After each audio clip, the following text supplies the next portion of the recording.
Let's roll, rolling at the start. We here to bring the truth. Jar open this podcast. We breaking through the fake news. They try to silence us, but we will be subdued. We're bearded alpha males here to save the youth. Spitting fire on the mic with the bass Christian takes. Exposing the lies, keeping the demons at bay. We ain't afraid to speak up. We won't be swayed. Jar open this podcast where the truth is laid. Jar openers, cracking open the lies. We're rolling Atlas up. We're here to rise. Bearded alpha males saving the youth from the godless demons, spreading the truth. We ain't playing games, we're on a mission to awaken the masses with our intuition. Pulling out the corruption with no inhibition. Jar open this podcast, sparking a revolution. We're not afraid to stand tall in a world full of deceit. We're the voice of reason, bringing light to the street. Keeping it real, never missing a beat. Jar open this podcast where the truth meets the heat. Jar openers, cracking open the lies. We're rolling Atlas up, we're here to rise. Bearded alpha males saving the youth from the godless demons, spreading the truth. Jar open this podcast where the truth will never cease. Join us on the journey to bring back peace. We're rolling Atlas thugs, fearless in our release. Jar open this podcast where the lies will decrease. What is up? Jar Openers Podcast, episode 42. How you doing, man? Pretty good. New job is kicking my behind, but I am alive, just not sleeping. Well, that's good you're alive. I'm feeling half alive. You can tell my voice is still shot from the second round of the sickness. I don't know what happened. People that have been paying attention or know, I've been sick pretty much since the new year. And I was all but better. I felt 95%. And then we went to DC, the inauguration, had a good time there for, a week or so. Got back home and then immediately started feeling kind of crap again. And but we had to cancel Monday because I was running 101.5 temperature. It just sucked, man. I could hardly even think. Cactus Juice says, do I have COVID 25? No. Well, maybe. I don't know. Is that the mist? Because I believe I got misted. You know what I mean? I fear the dew, as I believe Tix Bomber says. But yeah. I'm kind of concerned about it round two. I was just telling Atlas before we went live that it's looking a little foggy out there, and I gotta close the windows, which is one of the contributing factors why we're a couple of minutes late. Got better safe than misted again, right? But right. I'm feeling much better today than I was, although my voice probably doesn't reflect it. But yeah, I can at least think clear. I was able to make a video today for the daily stuff and kind of getting back on track. Hopefully, we got a couple of days left in January, and maybe I can start February strong like I planned on starting January strong with making 2 videos a day and plus us going live and all that type of stuff. But I know you started a new job on Monday, and I want to let the folks know that we are moving the show to 7 p.m. from 6. Sorry to be moving it around so much. I know we just moved it to 6 from 8, just like a month and a half ago or 2 months ago. But in order to accommodate Atlas and give him a little bit of a break between his new job and everything, we got to start at 7. And tonight we're gonna hard out at 9 because Atlas is in training. He's still got the young one, so he's a busy man right now. We're actually just glad to be up and running tonight. We got a ton of stuff to talk about. Yeah. Mainly, sorry for being the burden, everybody. It's all your fault, dude. I was blaming Atlas in the Discord. If you guys didn't see it, if you're not in the Discord, the link is down in the description. We'd love to have you guys join, by the way. And then always, do the YouTube thing, the Rumble thing, the X thing. Make sure you hit that like button, subscribe, follow, all that type of stuff. Smash the like button. Smash it. I don't have Hulk hands, but smash it. All that type of stuff. Let's see here. I see a lot of chat coming in here. Yeah, I caught the DC swamp flu. That's probably what I got right now. It was too cold, though. It was so cold in DC. I don't know how much No, I don't actually. I think viruses actually do better in cold. I haven't lived in a cold climate for so long. But get it from Pocahontas, dude. Yeah. The Travis people, man, they got some crazy stuff on them. Yeah, for real. But it's nice to see everybody here. See chat's going already. But we're going to kind of roll through some stuff tonight. Got a bunch of stuff to cover. We're going to cover a couple topics in depth, mostly the RFK Jr. confirmation hearing that went on this morning. We're going to talk a lot about, well, not a lot, but we also want to talk about the NFL being rigged. I am a Chiefs fan. You can tell by the Harrison Butker jersey shirt. It's not the full-on jersey because I'm broke.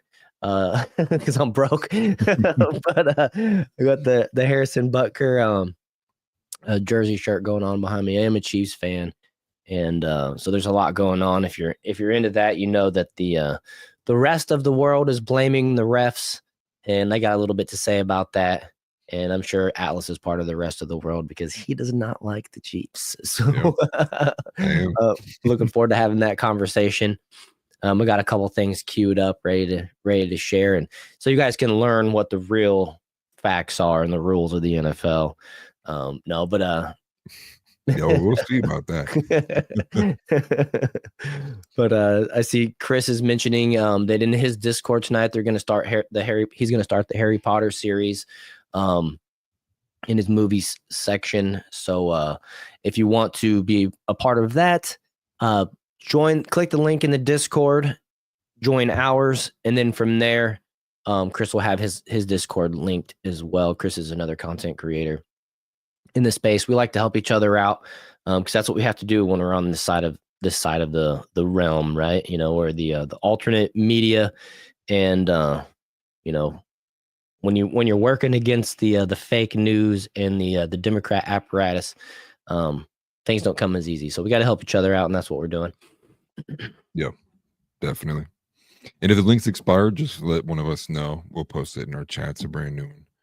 I know I post the 7 days. I'm not sure if it's expired yet or not, but if it is, I'll put a new one in there. Yep. I see Cactus Juice mentioning that Elizabeth Warren went nuts on RFK Jr. during the confirmation hearing. She's completely deranged, and she absolutely is. We got some of those highlights as well. We're going to start off here. I just got a simple, excuse me, holy crap, got a simple post from Cat Turd, who lost respect for a lot of these guys, these big MAGA kind of accounts ever since the whole Elon Musk and all this stuff has kind of come about. I wonder if these guys are more in it for the clickbait and the money and the revenue on X. But I don't know. That aside, this one from Cat Turd. Anyone not voting for RFK Jr., assume they are bought by Big Pharma. It's simple, but it's a strong and well said statement, and it's something to keep in mind when we go through all this stuff. Yeah, I will only be referring to Mrs. Warren as Pocahontas for the entirety of the show. She has earned that title. If anyone refuses to use her tribal name, I will assume that you hate Native Americans. So for the chat, you will. This is your first warning.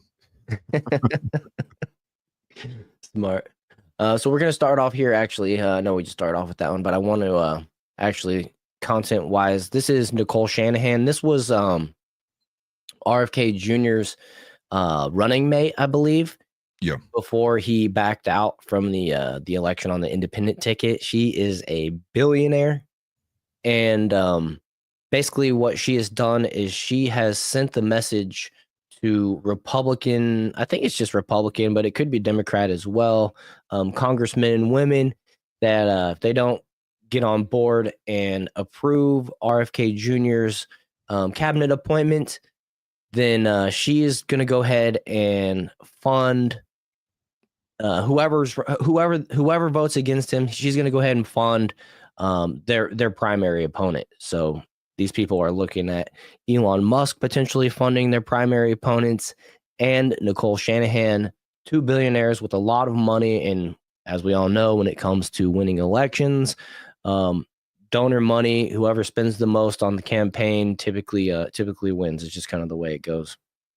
Also makes you think too, where was all of these big money ballers any other election to throw their weight around previously? I think it's one point that's brought up often by people like Tim Pool and others.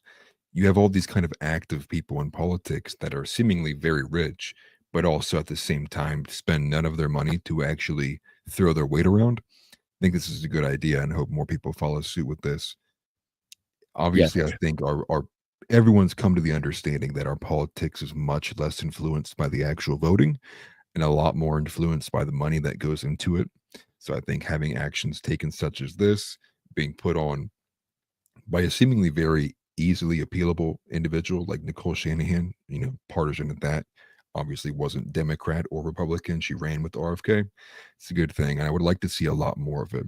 Now, obviously, I have my disagreements with both her and Elon Musk, but I think ultimately that's the way that influence is won nowadays, especially at the highest level. We get too used to being in this cycle of we're going to primary these guys. Well, I've heard we got to primary these people my entire time being involved in politics and from when I was younger. It seemingly never happens. You can blame that on the voter base, you can blame that on the propaganda. Either way, money speaks a lot more truth to power than what seemingly votes do. So I'll take more of this. right. And then TNT Cycles asked, who did she divorce to become a billionaire? I didn't know who, so thank you to Cactus Juice, but I know that that's actually how she became a billionaire. Cactus Juice answered and said, apparently Google co-founder Sergey Brin. So yeah, it's a good question. I thought that was a funny question too. But that's it. And then William McComb, excuse me, William McComb says, does Nicole need a poor friend? I'll let her spend money on me. Won't we all? Don't we all, right?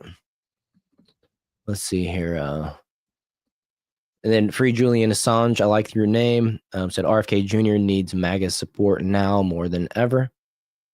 And I totally agree with that. And that's why we're kind of here showing him some support. Let's see here. JB actually mentioned too, no time can I ever remember there being so much. I know I'm totally butchered that. No time can I remember there was so much opposition to cabinet picks. This is all theater. This is how they play. We should recognize that by now. And we do.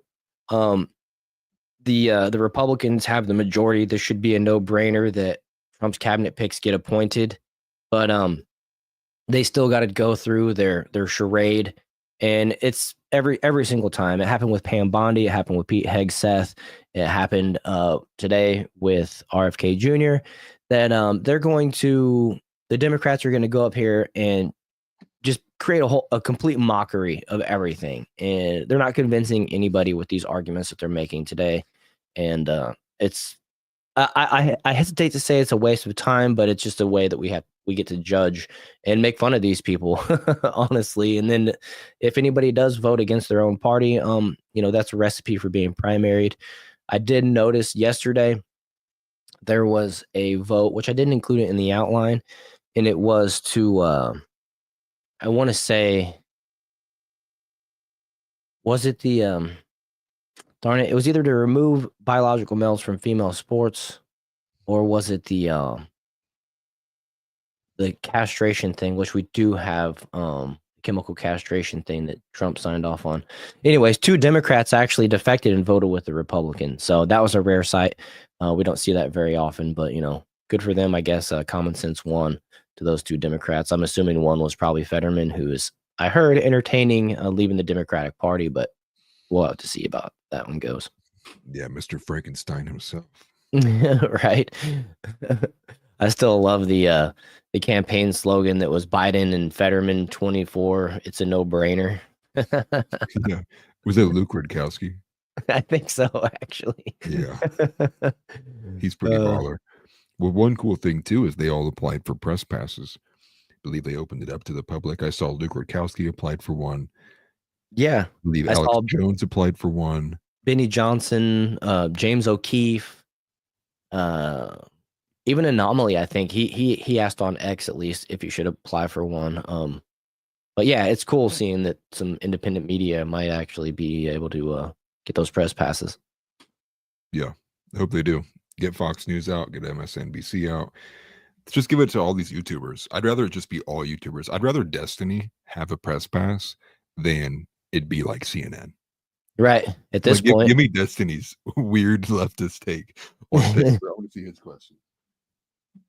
TNT said, I have to admit, even when it's helpful, I worry about billionaires coming out and throwing their weight around. That's true.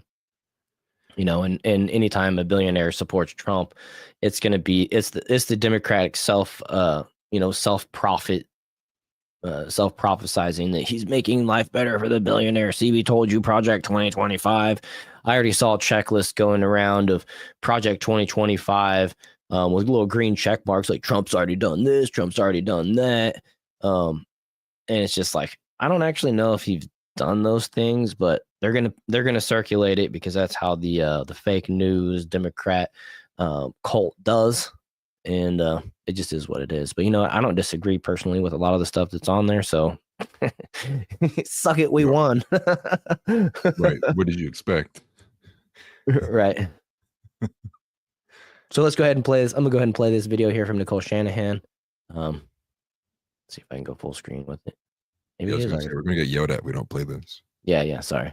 Here we go. Hey everyone, tomorrow is a pivotal moment in our nation's history. At 10 a.m. Eastern Time, RFK will sit in front of the Senate Finance Committee for his confirmation hearing to be our nation's next Secretary of Health and Human Services. I urge everyone to call their U.S. senators over the following days and demand they vote yes on Bobby's nomination. He is more than qualified, he's proven, principled, and prepared to lead. I'll share a list below of key senators. If they represent your state, they need to hear from you. If they don't, please call your own senator and ask them to vote yes. We need as many votes as we can get.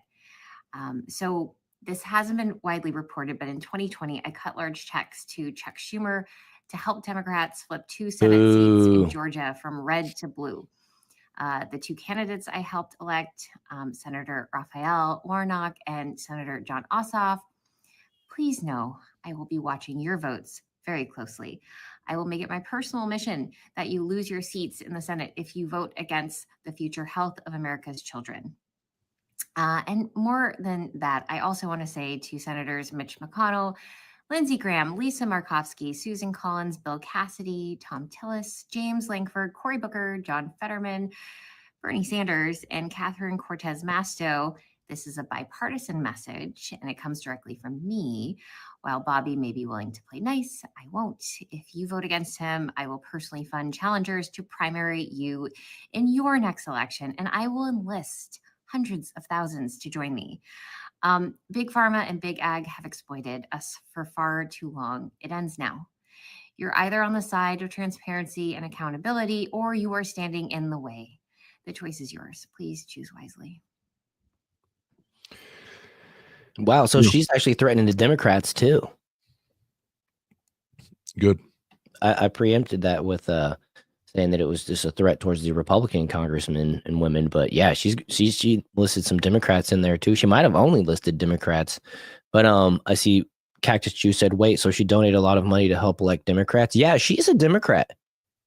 She is historically a Democrat. She was RFK Jr.'s running mate. She would have been had RFK Jr. been allowed to participate in the primary in the Democratic Party, but as we know, they didn't have primaries. They forced Biden out, and they simply handed it over to the DEI hire in Kamala Harris. So yeah, she's a total Democrat. She's coming around, which is we can forgive people for their past, I guess, when it comes to this, because she is actually willing to put her money where her mouth is. But it's one of those things. Yeah. But she's saying all the right stuff right now. That's for sure. And go ahead. I'm sorry. No, you're fine. I was going to add, TNT pretty much nailed it. She's a far leftist, but likes healthy stuff. That was her main thing. Obviously, RFK running on MAHA, Make America Healthy Again, kind of piggybacking off of MAGA. Their whole goal, really, in a nutshell, is not only just peeling back restrictions, but also looking in with investigations on 2 major things. One being the pharmaceuticals and medicine in general, but also largely our food production and our food processes. There was a viral video that Ian Carroll had highlighted that went somewhat level of viral. I don't think many people ended up seeing it, but it was a cowboy, rancher, whatever you want to call them, breaking down how mRNA technology has found its way to pork. So he was kind of blowing the whistle on the fact that there are certain things that they can tell that their pigs, I don't know if you call it a herd, probably, were afflicted by it. So Ian Carroll highlighted that a bit. But obviously that's in their realm. That's their wheelhouse, is, RFK pointing out the FDA differences and things such as cereal versus from the UK to us. We have like 931 ingredients in like one kind of cereal. You look at the cereal that's in the UK, it has like 11. So there's these major kind of chemical imbalances here. I think many people can tell. It doesn't matter even if you think you're eating healthy food, it's being dumped in and injected with chemicals that shouldn't be there. Ultimately, though, on the majority of other policies, you're probably not going to agree with much. But on that major platform, in that particular platform, they were kind of ousted outside of the Democratic Party, choosing to leave and go independent. Yeah. I think there was a short period of time where he was they were kind of leaning the libertarian, but ultimately chose not to continue their campaign, fell under the umbrella with Trump. We got that crazy moment with RFK getting introduced by Donald Trump. It was a pretty big sign that we were probably going to win, capturing that kind of figure and capturing those votes from RFK Jr. too. Yeah, that was momentous, I think, in Trump's campaign for sure. No, right, exactly. And I think it just shows the new evolution of the Democratic Party as well. They're not even being fully establishment, but bending the knee so consistently to extreme far left values with no giving, like no breaking. And obviously, they did as much as they could to prevent RFK from even being a worthy Democratic opponent, choosing to instead enshrine Kamala Harris, the progressive policies, the Mrs. Most radical senator as ranked in 2020 or 2021, whenever that came out. So it's a good sign, but I do agree overall with someone commenting in earlier. You like to see it, but at the same time, you don't want this to be a running theme of this kind of involvement. We're kind of getting into odd territory, but ultimately, the money being put behind something that somebody believes in is a good thing. But we Yeah. just don't want to see Nicole Shanahan branded politicians, and then we're ultimately going to have a different kind of influence to have to battle against at the end of the day. Right. But I will say the Cactus Juice mentions here kind of throws partisan politics out the window. No. It's one of those things where like Hellhound says here that they're still Dems just looking out for their own interest. Yeah, I think their main interest is the healthy, the Maha aspect of it. But in the process, the way that MAGA has embraced RFK Jr. and Nicole Shanahan, I think that is a learning lesson for them. It's a moment where they realize that MAGA is not this, istphobe, whatever group that the mainstream media, that the fake news, that the Democratic, liberal hive mind has made them out to be. And, that's kind of how people make this like kind of transition in their minds, right? I'm not saying that she's going to come out and be a Republican, but she might be more favorable to a Republican idea or working with a Republican, such as how they are right now with Trump. I don't think it's like a power hungry move. I think it's a genuine position that they're taking with trying to work on getting our foods safer. You know what I mean? And so that's a good thing that at least they can come to an agreement on that. Is kind of a throws the partisan politics out of the window, like Cactus Juice said, to an extent. But I'm sure that when it comes to a lot of the the talking points, they're still which is, for example, I don't know, pro-abortion, believe in the Green New Deal types or whatever. So we take it with a grain of salt, but anytime anybody's willing to work with you, especially somebody with this much money, if she wants to go and threaten Democrats to have them primaried by somebody else, if she wants to use her clout in that I helped get you elected and I'll help get somebody else in your position next time, you owe me type of thing, to try to get Trump's cabinet appointments approved, I'm all for it as well. So maybe it's enemy of my enemy type of thing, but regardless, it's a bit of progress. Maybe it's a step in the right direction for our country to heal a little bit. I don't know. Let the woman speak. She has something good to say. It is an exception. Which is willing to throw, buku bucks behind it. You got to at least hear her out. Yeah, JB says, can we trust a turncoat? I don't know if we can trust her, but you know what? If she's willing to put her money where her mouth is, then that's a lot more trustworthy than like Mark Zuckerberg, who is trying to make a transition, or at least put off the image that he is by saying we're going to go the route of X and start doing community notes, and we're firing all of our fact checkers and this and that. But really, he's not putting no money behind his words, you know. So it's at least a stronger statement than him. So we have a full array of the types that we can judge from, I guess. Full spectrum. That's what I was looking for. I said array. Yeah. I wish we would move away from this extreme tribal dichotomy we've kind of built. I just don't see it going away. And ultimately, you have too many people who just view things as red versus blue. Very impossible to break them out of. Ultimately, these people make idols, for lack of better words, of the individuals who carry whatever color they deem to be the righteous one. But in all reality, there's a lot of nuance to be had between the lines. I just think with the extreme radicalization that's occurred, not only just on the one party in particular, but what that's caused for the Overton window to do, it's opened itself up for what I would hope either slams everything. You in the Libertarian Party is forever never going to gain anything, but hopefully something like this kind of fracturing, as well as Trump not having any more terms to go through as of now, unless we get that legislation to go through, should be enough to open up what I would think. You have the progressive left, the establishment right, and then the dissident right. Could be a time in the next couple of years, depending on how things break down. We'll probably see a lot more with the H-1B visa discussion and see how that gets played out through these 4 years.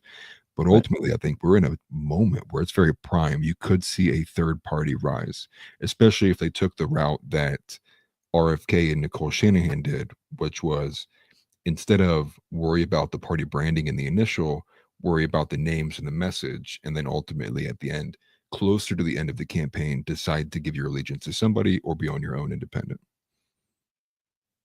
Yeah, and Evil Elmo makes a good point. I think the Democrat Party left them and went crazy left. People like Joe Rogan, Tulsi, etc. That's true. You can probably include, or you can definitely include Elon in that as well. So that is a factor as well. Yeah, Cactus Juice, meaning that those people who they left behind didn't follow them down the crazy left path. Yeah, I think that's what he's trying to say. Because they did. They went through, you know, the left basically spent this last presidential campaign catering to the fringe. And it's just too far for a lot of people who are, you know, just in the middle. Yeah, and Evil Elmo, he spoke for himself. Yes, that's what he's talking about. So yeah, so that's a good sign. It's a nice bold threat to people who basically owe Nicole Shanahan. So let's go ahead and have a look at this post from I gotta minimize this actually. This is from Benny, and I thought this was worth noting. This is just a small portion of the confirmation hearing, but RFK Jr. on the 300,000 missing children, and I won't read it because I'll let him speak for himself. Let me just reassure you that President Trump has personally spoken to me about locating those 300,000 children who disappeared over the last 4 years. I don't think anybody has a fully accurate number, but it's hundreds of thousands, I agree. And many of them we know have been sex trafficked and childhood slavery. And it is a blight on America's moral authority, and we need to find those kids. Let me just. So that's the first time you've really heard a politician, or, you know, at least since Trump's been elected, we've heard people speaking out it from, like, you know, the political leadership saying we're going to find where these kids went, and they're talking about the kids that have come across our southern border for the most part. It's way too many. That's It's way too unfortunate, but this is what happens ultimately when you invite the third world. You begin to become the third world. Not to say that sex trafficking has not been a thing in the United States previously, but ultimately we did see a lot more of it come into this nation the moment that we completely opened our borders. It's one of these things that we may get to it here in a bit too, but with the Selena Gomez posting herself crying and then deleting it because people bullied her into having, whether it was fake or not, I couldn't really tell. It felt bogus to me. But people just don't care. They don't care about the illegals being deported. They care about everyone else who is being afflicted. A lot of individuals pointed out, where were these tears when Lincoln Riley got, assaulted? Where were these tears when any of these other public stories were out there of mothers, uh, fathers, children being violently assaulted, sexually violated? No one cares. No celebrity bats an eye. Barely anybody brings any attention to it. But you get one crying mother who can't speak a lick of English at the southern border, pounding on the door to get in. All of a sudden, Selena Gomez wants to start weeping for them. People Right. ultimately have let their voices heard. We don't care. We want the people here in this nation to be secured, not be victimized in these sets. We want controls on these things. We don't like the fact that the cartels have worked their ways very far north. I mean, it's insane to think that Tren de Agua, or TDA for short, found its way in Colorado and was evicting people out of their apartment homes. Right. It's stuff that is just entirely unsustainable. And either the culture will be corrected by the government authority that should have the moral authority, or the people do it themselves, and then you have a lot worse situation at hand. That's why it's imperative that the government takes care of it, or people will do it themselves. Right. And if you remember, Trump's first term, the mainstream media, the left, the party, everything came at Trump saying, "You're putting kids in cages." Remember, and then his infamous statement, "Who built the cages, Joe or whatever?" And come to find out that there were cages built by or under the Obama presidency, and Donald Trump was basically just making sure that these kids belonged to the adults that were bringing them across the border. And if they didn't belong to the adult that was bringing them, that indicated that they were being trafficked. And then they spent an effort trying to get these kids relocated to their homes with their families. And so it's looking out for these people. But the mainstream media, they spun it as Trump is separating families at the border, and they made this big hoopla and a negative out of something that was actually good, that was protecting children. So it's one party that's constantly working for evil, in my opinion. Just to simply say it. Right. And then I did see Cactus Juice asked, what does this have to do with the HHS secretary position? I don't know. I mean, it's just one of those things that came up today in the hearing. So I wanted to go ahead and share that, you know what I mean? Especially since it's an important topic that they're finally addressing and admitting to, and like TNT said, they've been saying 2.5, or they've been saying $350K for 2.5 years.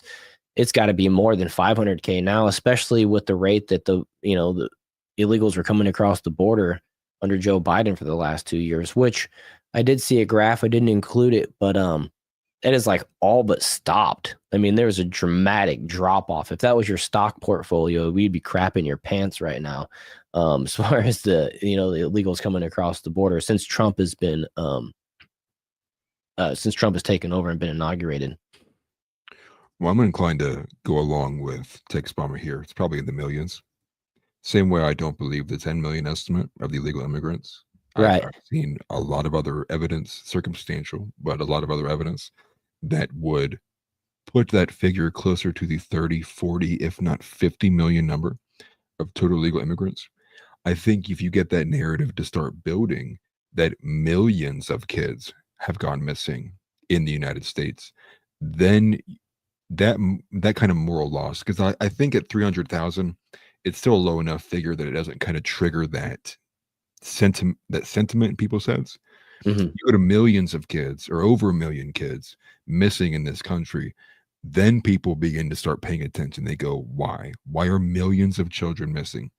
And then you look into it a bit further, you go, wait a minute, Border Patrol was doing what? The cartels are where? They have addresses on their arms.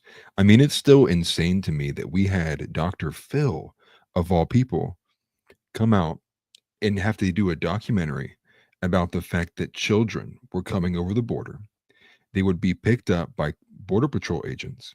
They would look at their forearms, because the cartels would mark the address physically on the children, on their forearms somewhere, it would say New York, apartment 9, Rochester Street, whatever. CPB goes, this girl needs to get on a bus and head to New York. They were helping facilitate the trafficking. Mhm. And we had, what was the whistleblower's name? There's one specific agent who actually blew the whistle, who got, I don't know if it was fired, but demoted. He got a salary cut because he went on someone's show and started talking about this as well. He got flack from all the other Border Patrol guys because they are terrified. These are the same guys who are just entirely bootlickers. They're just, what about my kids? I won't have a job, my paycheck. Ultimately doing extremely evil things because they're too terrified to take a pay cut of some level. Mhm. Ultimately damaging so many more families and individuals for the selfish desire to protect one's own. Obviously, you should protect your own children, but when you look at the morality of paycheck level of not being able to provide as much dough versus actively having a hand in the illegal activity that violates kids, taking them away from families, so on and so forth. There's a line there that once you cross that, just because you're too afraid or too cowardly to put yourself in the crosshairs because you fear something, not God, but other men on this planet, you've Mhm. entirely lost the plot. Yes, definitely. I have some good comments here. House Leotardo. In an astonishing development, it has been revealed that the Trump administration located between 75,000 and 80,000 of the more than 300,000 children missing and possibly trafficked across the U.S. So already, a significant portion of the claimed amount, 300,000, has been located. So that's a good thing. Trump's doing a lot of things. I saw a question come across X today that asked people, do we care if Trump takes days off to play golf? And I responded and said, Trump gets more business done on the golf course than Democrats in Congress have gotten in their last entire term. So it didn't get as many likes as I thought it should have, but you know how X is in the algorithm. It probably got 11 impressions, but still, I think it's a good point. A lot of business is done on the golf course, and I think Trump is one of the experts at doing that himself. And then let's see here. Couple of people saying that Dr. Phil has been out there doing some good work lately. He's been red pilled. Evil Elmo says we need a citizen question on the census. The state shouldn't have illegals counted for representation in the House, and I totally agree. Because I think it's in 2028 they're going to recount the census, and the census numbers, they don't care as it's written right now. If a person is legal or illegal, they just want to know how many people are in the state. And then that number determines how many college electoral votes that state actually gets. So when Democrats are ushering a bunch of illegal immigrants into blue states, that means that they're going to pump the numbers of the population up in that state.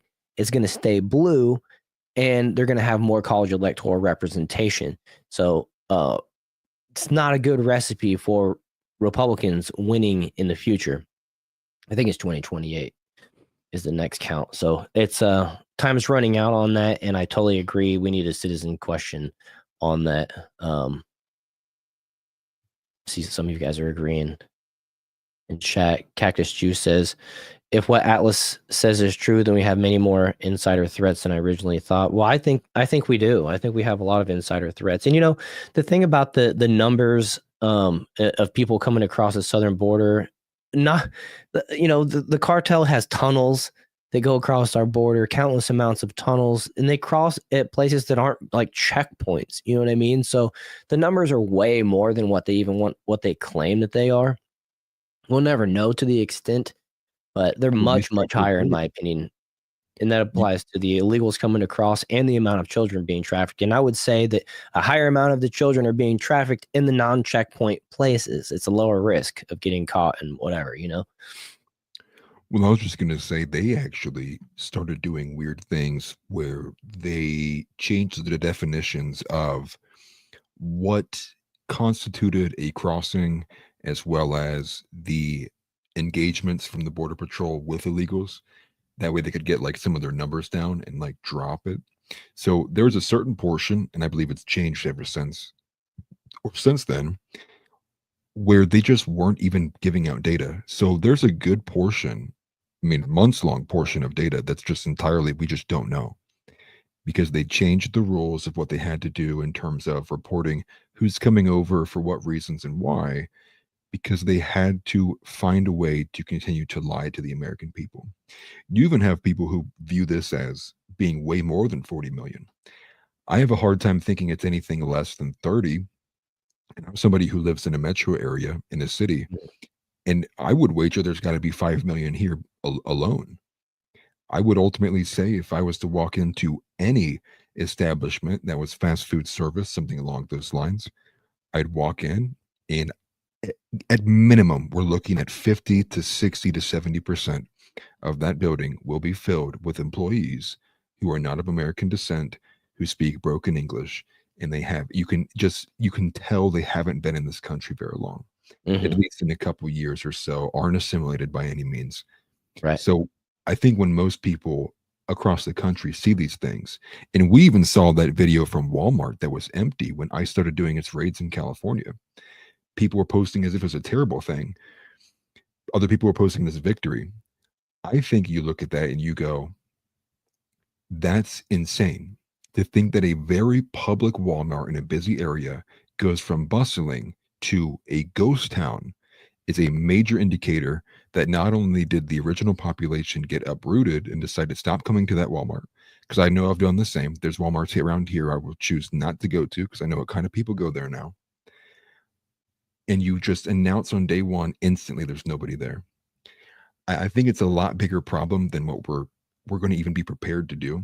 And if you do the calculations, which if we go to the 1,800 a day, which is what Trump has been asking for, moving it up from the original standard he set, which was 1,300 to 1,500, you multiply 1,800. We'll just do a quick calculation so I'm accurate with this. 1,800 times 365 is only 500,000 people a year. And that's if they hit that high metric that they've not hit one single time any singular day. Forgive me, I couldn't speak. And you only times that by 4, that only gets about 2.5 million illegals out of this country in the entire 4 years that Trump is here, which if we even took it on the low end of the 10 million, that's not even 25% of who we need. And that kind of, to me, if I was to pick one large issue, which I think to a lot of people is nonpartisan, that I would want the administration to focus on, would be the mass deportations. So much cultural changes would just be downstream from that. Even if they didn't institute any social culture policy, they just spent the entire 4 years of getting every illegal out of this country, as well as those who abuse the refugee system, shouldn't be here, might be illegal by technical terms, but shouldn't be, got them all out of here. We'd see so many more changes than if he would have put some kind of bill forward that would be beneficial to the American people. And that's what I would rather the Trump administration go for.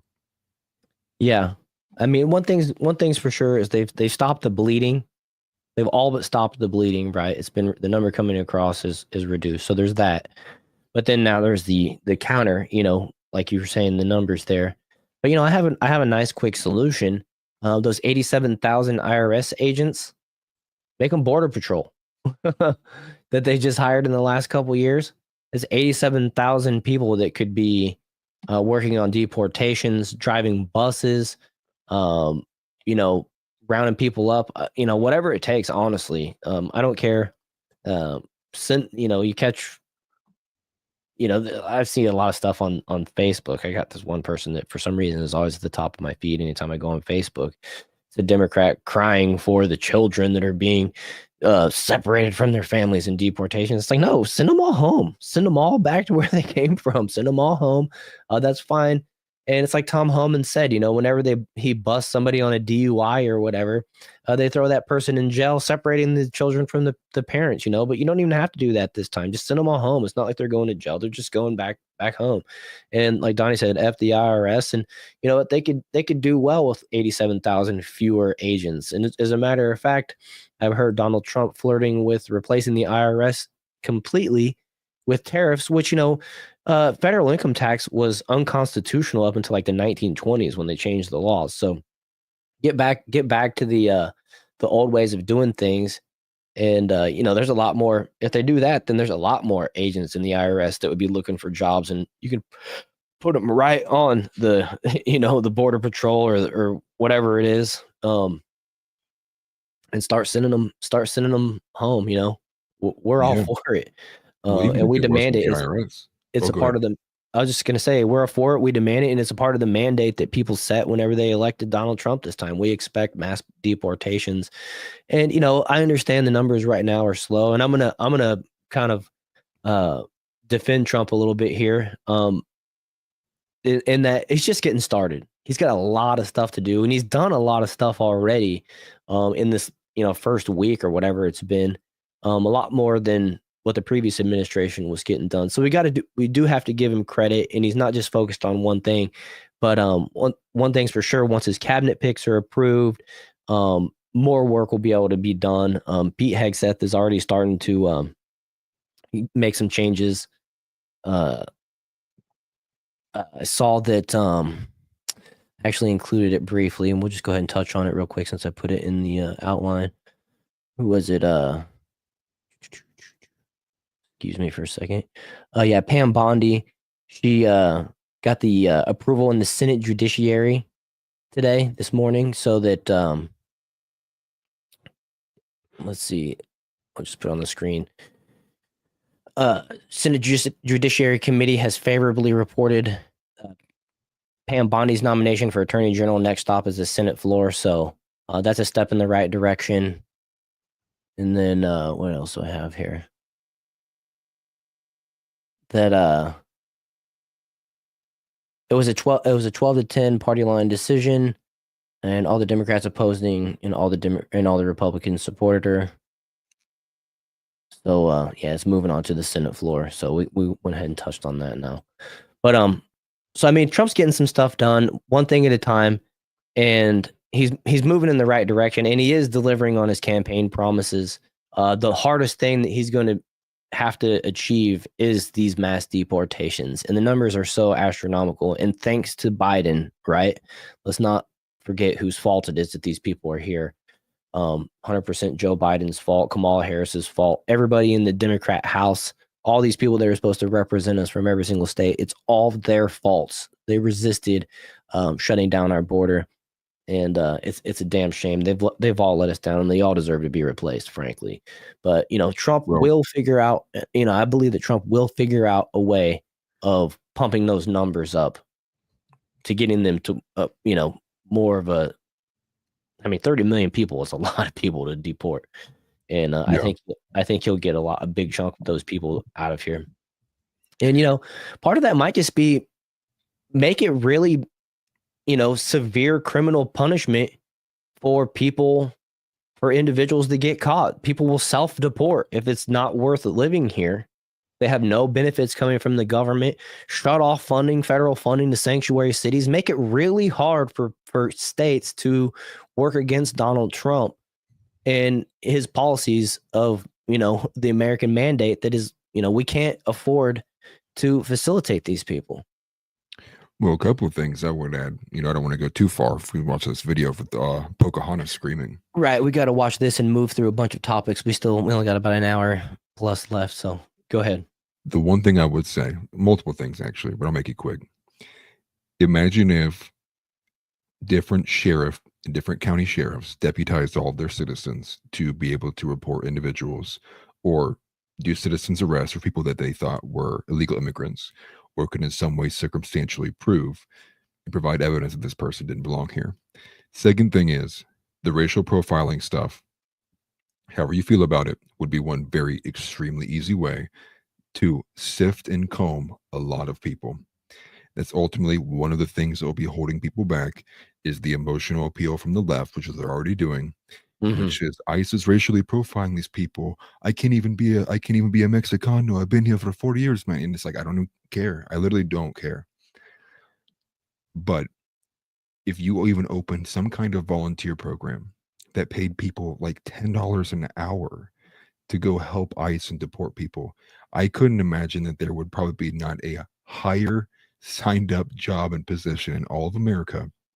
People would flock to their local sheriff's office or Metro PD station, and they'd say, "Hey, where do I have to sign up? Tell me what I can wear. Give me a badge. Like, I'll go do it. I'll go help. I'll do it right now." And we're going to ultimately have to institute something like that. Take said, yeah, millions would do it for free. I would do it for free in my spare time because these numbers are low. I will hold and pause and agree with War here with the fact that it is early, and he has been ramping up what he expects from ICE as we've gone on. But still, 1,800 is a fraction of what 28,000. I think House posted that. No doubt. 28,000 would have to be the daily amount if we're looking at the 40 million on the high end. So I would at least like to see we're getting days, even if it's not every day, but some days where it's 34,000 illegals deported today out of like these 34 different states. That's what I would like to see. Yes, I completely agree with you. TNT says, I remember one crew I worked for. I worked where I was the only one that didn't share a social security number. Yeah, and that's the way it is. They all share the same social security number. They all claim 9 dependents on their checks. They have 0 taxes taken out of their weekly checks, and then they don't file at the end of the year. And they completely skirt our system. They live 15 deep in the same house, so their overhead is nothing. They send cash back to their own country, to their families. They completely just, for lack of a better word, they rape our society. They don't even care to learn English, and when they do learn English, they pretend that they don't know it. I mean, it's just the way it is. Right. And then, so yeah, there's still a lot of work to be done, and I don't want to act like there's not. That's for sure. So let's play this. This is how long is it? I can't see now. I think it's an 8-minute clip, but this is Elizabeth Warren today on the RFK Jr. Deal. I got a thing popped up on my screen I can't get rid of. See this at the bottom? It won't go away. Or the taskbar. Yeah. Oh, there we go. There we go. All right, let's let this rip. President Trump asked you to, quote, clean up corruption and conflicts. Sounds great. You said that you will, quote, slam shut the revolving door between government agencies and the companies they regulate. That also sounds great. So here's an easy question. Will you commit that when you leave this job, you will not accept compensation from a drug company, a medical device company, a hospital system, or a health insurer for at least 4 years, including as a lobbyist or a board member? Can you just repeat the last part of the question? Can I commit You're to not what? going to take money from drug companies in any way, shape, or form. Who? Me? Yes, you. Oh. Yeah, He's I'm like, happy what? to commit to that. Okay, good. That's what I figured. I said it's an easy question to start with. And I think you're right on this. I don't question. think any of them want to give me money, by the way. Right. Let's keep going. You're right, because to say yes, because every American has the right to know that every decision you make as our #1 health officer is to help them and not to make money for yourself in the future. So I want to talk more about money. I'm looking at your paperwork right now. In the past 2 years, you've raked in $2.5 million from a law firm called Wisner Baum. You go online, you do commercials to encourage people to sign up with Wisner Baum to LOL join ticks. lawsuits against vaccine makers. And for everyone who signs up, you personally get paid. And if they win their case, you get 10% of what they win. So if you bring in somebody who gets $10 million, you walk away with $1 million. Now, you just said that you want the American people to know you can't be bought. Your decisions won't depend on how much money you could make in the future. You won't go to work for a drug company after you leave HHS. But you and I both know there's another way to make money. So, Mr. Kennedy, will you also agree that you won't take any compensation from any lawsuits against drug companies while you are secretary and for 4 years afterwards? I'm sorry, I just got to ask, why does that matter? And isn't that the same line of questioning that she asked Pete Hegseth when she was talking about, you've said that generals shouldn't be able to go work for the military industrial complex. Will you guarantee and promise that you won't go work for the military? And it's like, I'm not a general, and everybody laughed at her. It's like, what are you talking about? You're acting like you guys don't take kickbacks from lobbyists every freaking day. Right. I'm pretty sure she's paid off by a big pharma herself. Well, that's exactly why it matters. She's only taking this position now because RFK's here, trying to drum up this narrative as if RFK's working behind the scenes with some specific drug company, and he's working against all the other companies, trying to frame it in a way when it's obviously convenient for her to do so, appealing to the progressives who also have very strong disagreements with the way that big healthcare is done, mainly things like insurance, when we saw with the Luigi Mangione story. But this is a very public appeal, knowing that it's going to get a lot of views, a lot of clicks. So she chooses to take this position when she very well knows that she's got many friends in many high places who have done the same thing. Ultimately, what she's saying, though, in principle, if you separate it from herself, is true. There shouldn't be a revolving door. I don't even think there should be a term or time limit on it. I think if you've served in politics that directly oversaw a specific industry or departments, in this case with the DHS, or no, forgive me, HHS, you can't work in big medical, big pharma, anything, because it would be obvious the conflict of interest there, especially if you maintained any ounce of political influence. You're obviously going to have some sway in those departments, but the finger on the scale, it just shouldn't be a thing. And that should be stretched to all departments that this affects. Same way, but this is the biggest one you see with big pharma getting people in and out, same way Dr. Fauci's treated and all of his cronies. That stuff has to stop. Otherwise, you will continually see people being able to be fired or do just outright disgustingly evil things and then be picked up by some company in a couple months when the PR dies down, because that person maintains their influence throughout. They're just really good at screwing people over. Right. So let's go ahead and just let's get this playing, because I completely agree with you. And we see a lot of people in chat making you guys are really smart. You guys are making a lot of the same points. I appreciate it as well. Yes, Well, sir. I'll certainly commit to that while I'm secretary. But I do want to clarify something, because you're making me sound like a shill. I put You're the together one who that got- case. I did the Science Day presentation to the judge on that case to get it into court, the Mr. Daubert Kennedy, hearing. Mr. Kennedy, it's just a really simple question. Yeah, You've taken in $2.5 million. I want to know if you will commit right now She confused the word simple with stupid, but that not only will you not go to work for drug companies, you won't go to work suing the drug companies and taking your rake out of that while you're a secretary and for 4 years after. It's just, I'll commit to not taking any fees from drug companies while I'm secretary. I'm asking about fees from suing drug companies. Will you agree not to do that? You're asking me to not sue drug companies, No. and I'm not going to agree to You can that, sue Senator. drug companies as much as you want. I'm not going to agree to not sue drug companies or anybody. So let's do a quick count here of how, as Secretary of HHS, if you get confirmed, you could influence every one of those lawsuits. Well, let me start the list. You could publish your anti-vaccine conspiracies, but this time on U.S. government letterhead, something a jury might be impressed by. You could appoint I people don't to the understand that. CDC vaccine panel who share your anti-vax views and let them do your dirty work. You could tell the CDC vaccine panel to remove a particular vaccine from the vaccine schedule. You could remove vaccines from special compensation programs, which would open up manufacturers to mass torts. You could make more injuries eligible for compensation, even if there is no causal evidence. You could change vaccine court processes to make it easier to bring junk lawsuits. You could turn over FDA data to your friends at the law firm, and they could use it however it benefited them. You could change vaccine labeling. You could change vaccine information rules.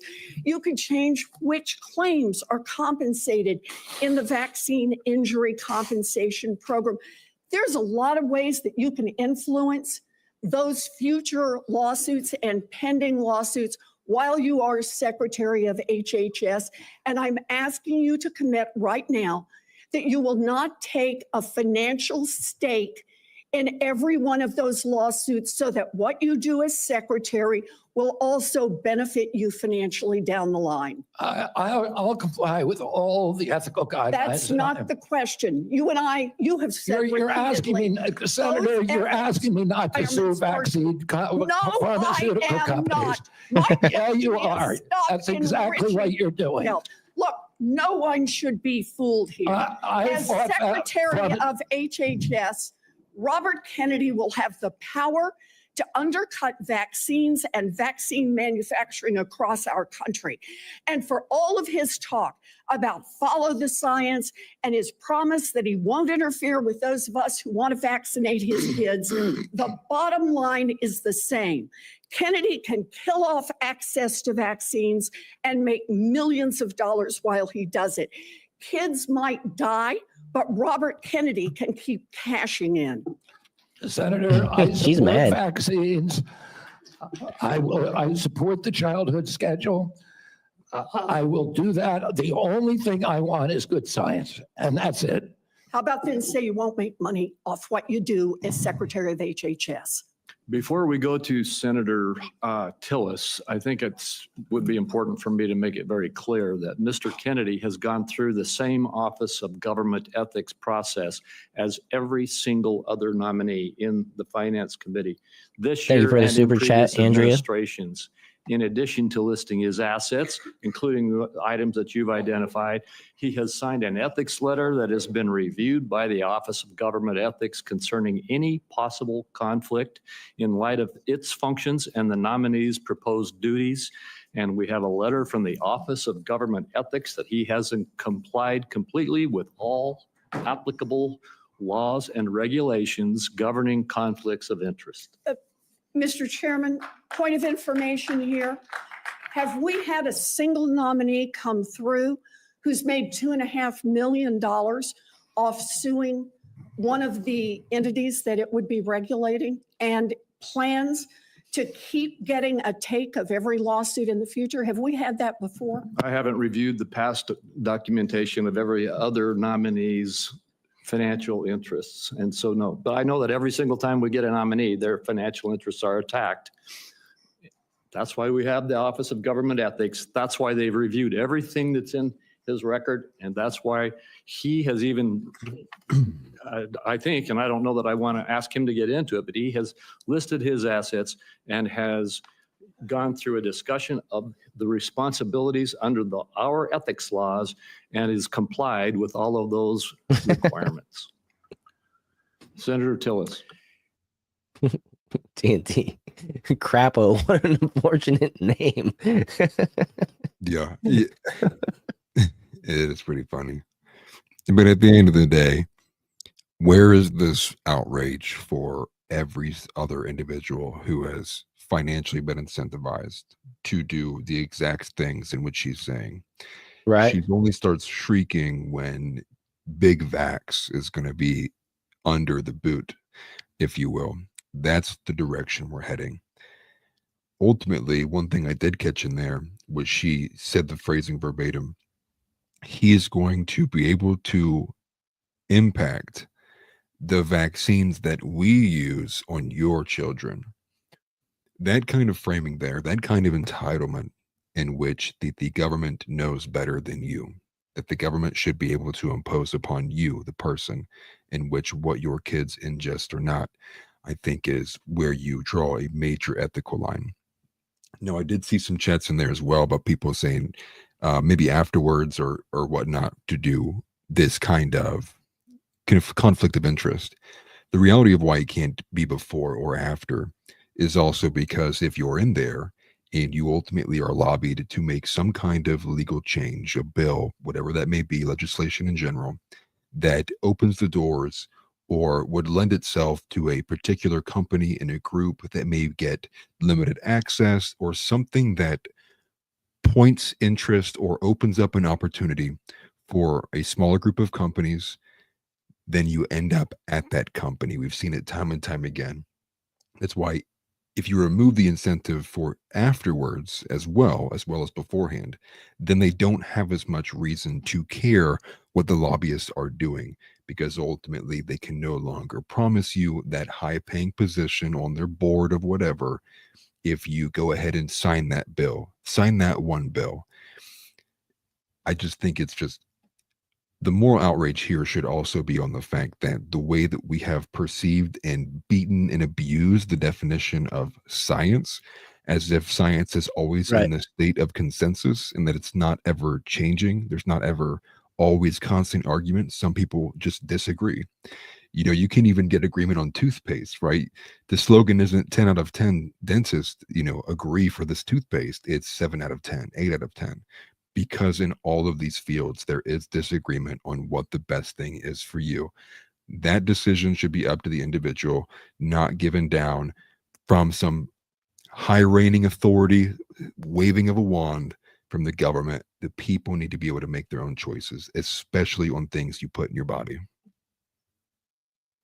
Yeah, yeah. You guys are cracking me up in chat. Sorry, I'm reading chat. It's been cracking me up. Angry Canadian, you didn't get the job either. That really made me laugh inside. And I wanted to go back and thank Andrea for the $5 super chat. I mentioned it briefly while she Elizabeth Warren, Pocahontas, excuse me, was talking, and I just wanted to make sure I acknowledge that. Thank you so much, Andrea. That's awesome of you. I really appreciate it. Sorry, I don't get super excited with super chats like I'm probably supposed to. I'm supposed to be like, Andrew with the $5, but I just a little too much acting for me. So let's give you a genuine thank you, okay? That's what Andrea wanted when she sent that $5. Andrea with the big $5 super chat. Thank you so much. All of a sudden, the light turned low. Disco ball starts spinning around. Yeah, exactly. Need to work on that. I need to install a lowering disco ball, make the lights, start strobe lighting and stuff like that. No, but seriously, I really do appreciate it. I was trying to figure out too how I can gift some memberships, but I guess I don't have them available to give away right now. Did you try doing it from the video itself? Oh no, I tried from the studio. You know what? That's a good point. Let me try it from the video itself. That's why I've been doing it, just from the on the plain YouTube channel outside of studio. Okay, yeah, let me try that. It's funny. It signed me out of Google twice while I was playing that, by the way. So I had to log back in and do all the verification steps that I have in place to get back to it. I had to do that twice, so I totally lost my train of thought, or totally lost what she was saying there for a second. I have to admit. Yeah, good point out. Pocahontas is worth $70 million on a $500,000 salary. It's like, yeah, where did that come from? Which medical company did you invest $18,000 into right before it shot up to 138? And how did you do that? 7 different times? Yeah, exactly. Until that stuff goes away, the lobbyists hold the most control in this country in any industry. That goes for Big Pharma. That goes for even political sentiment, social sentiment, cultural sentiment. All the lobbyists. You could just ban lobbying outright, or you could also just remove the finances in terms of make it so there's no longer an ability to donate. I mean, if you just removed money out of politics entirely and you put heavy claims on that, not only would like the scummiest people just not take these positions, but also you'd only get people in there who really wanted to like infect or impact change or affect change, which could have good or bad. You get a lot of the more radical people, but you would get people who were less driven by greasy palms, less driven by the ability to make money or the sway of the money from changing who they originally came into power to be. But a lot of restrictions would have to take place for that to be a real thing. Right. And then we got this follow-up here. This was her just after that. Let's go ahead and play this. This was her being asked. Elizabeth Warren is whining to reporters that RFK Jr. could bankrupt big pharma companies. Who the hell is paying Pocahontas? Now let's go ahead and play this. His answers are he intends to continue to make money off his anti-vax position. Look, he says he won't go to work for drug companies because the American people have a right to know that the decisions made while he is Secretary of HHS are only for the good of the American people. And yet, he wants to keep a piece of the action on every one of these anti-vax lawsuits.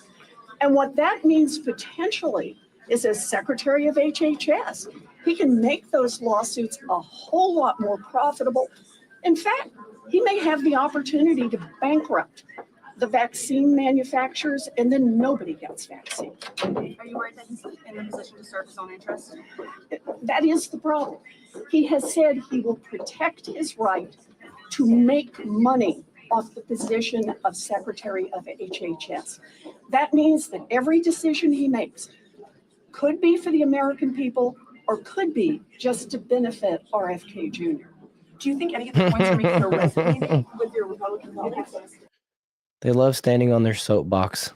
She does specifically, but what a joke, right? And I want to ask folks, if you're enjoying the content, make sure you hit that like button, consider subscribing to the channel, all that good stuff. Yeah, As definitely. well, get to 10 memberships there, and I think the only one that I've recognized was Dietrich's. I think he was with us last time we were live.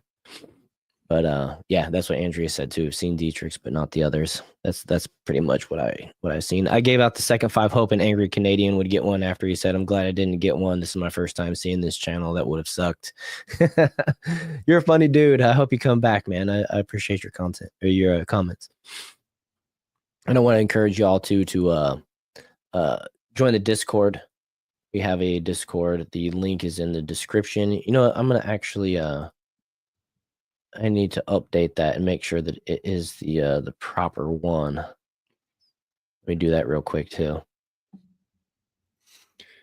The Discord links expire, so this one shouldn't, but you never know. I mean, you also view this from the aspect of making it so that someone couldn't sue from a government Updated. position if they were entitled to Put it in chat too. damages. But in whatever framing that is, I do, in principle, agree that I wish the money and the exchanging of hands of money would not be involved. I in no way agree with Elizabeth Warren at all on the way that she's framing it and using it. Ultimately, as kind of a precedent to kind of scare him from not, or make people pressure him to not sue these companies because he's making money from it. Ultimately, though, if you're suing Big Pharma over the right reasons, go ahead. But right now, there's a slightest part of me that also makes me go, I would be curious to see what these kind of kickbacks were. But I think if you were to look into it, and this is just using Occam's razor, I would imagine that it's because, and the position that he's been in before taking these positions on, he probably was donated to by different medical organizations, by different doctors associations, because they were probably privy to damages, whether they were being fired or being banned, censored about information. And they donated to him knowing that he was going to make it his goal to sue these companies.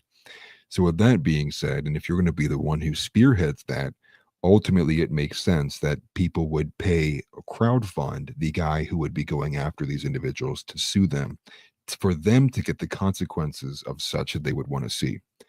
Obviously, if you have some small-time doctor who makes only 300, 400K a year, and he wants to go sue Pfizer, he's really not going to have the easiest time to do so. But you get all of these guys who are on the minority of science groups together, and they use him as that, where they source all of the money into. It makes sense that he would be getting in some form of a kickback, even if he's not turning it into dollars he takes home, but it's some kind of fee that's paid to him or his organization to continue the churning of the lawfare. That makes sense. And that's probably what I would imagine she's framing this as, to make it seem like he is making all of these lawsuits so we can have a bigger house. Right. But like her, that's what she does, so she is projecting. Right. And it's funny to presume like he would either go work for Big Pharma when it seems like he's worked against Big Pharma for so long. Like who would even think that they would be willing to hire him type scenario? And then she jumps to suing them or whatever. It's just like, shut up, lady. Want to say happy birthday, Bobby. You have a cute pup there in your profile picture. 50th birthday. Happy birthday. Awesome. I'll be How there. old did you turn? Happy 50th? Is that what TNT said? Yeah, 50th birthday. Happy 50th birthday. Nice. Well, congrats. You have graduated to boomer. Don't feel too bad. Someone could be 24 hours older than me, and I'll call them a boomer. Don't put that evil on him. Oh, that's pretty funny. So we had one more. I think we're just gonna go ahead and skip that. We're gonna move off from the RFK discussion. We got 40 minutes left, and I want to jump over to the Selena Gomez things real quick. First off, we'll just play the video. We mentioned it a little bit earlier, and hold on. I want to put a poll out first before we even play this here. Let me go ahead and do this. okay. Let me pull mine up. I want to touch on the Elizabeth or the on that, and then I know you got to go at 9. I might stick around a little bit longer. So if you got to roll before we're finished, that's totally fine. I know you're got a busy week or two while you're doing all your training and stuff for the new job. Oh yeah, brother. The poll I'm going to make, and you should do this one too for everybody who's on your channel. I think you got a lot of people over there right now. I'm just going to ask a simple question. Are these tears real or fake? Let's see. How do I do the poll? Let me see.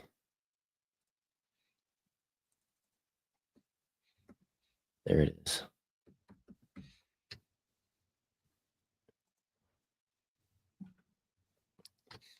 Excuse me for being quiet. Fake should have been the third option. All right, we'll put that poll up on mine as well. Let us know your thoughts as we go ahead and play through this.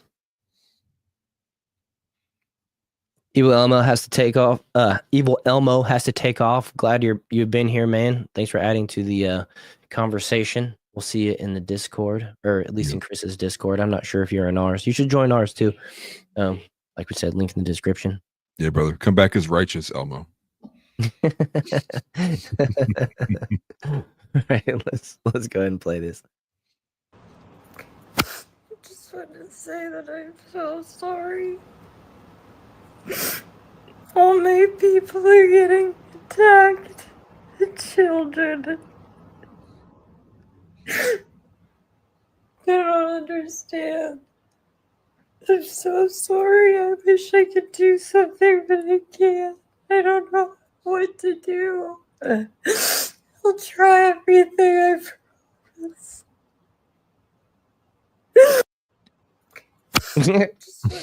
Boo-hoo, crocodile tears. I'm so sorry. Goo.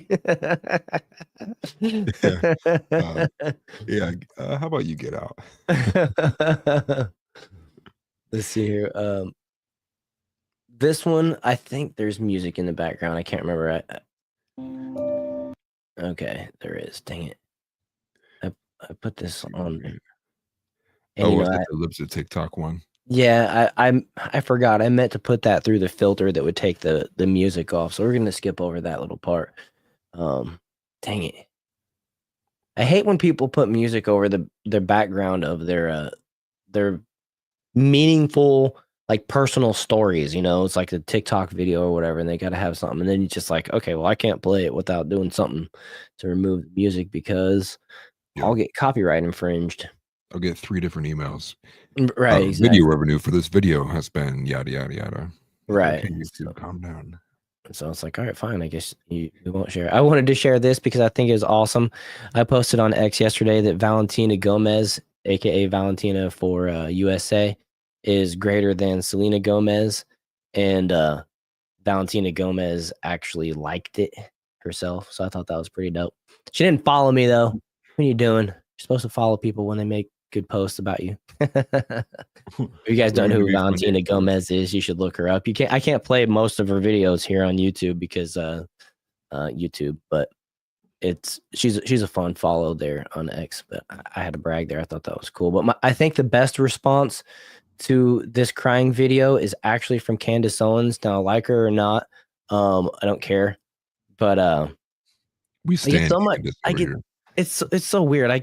She's such a polarizing character. I've had people say, I'm never watching your channel again for giving her a platform. It's like she doesn't need my little channel to give her a platform, right? I'm just talking about subjects and sharing people's other people's opinions. Like, get the heck out of here. I But can think of one very specific reason why people feel that way.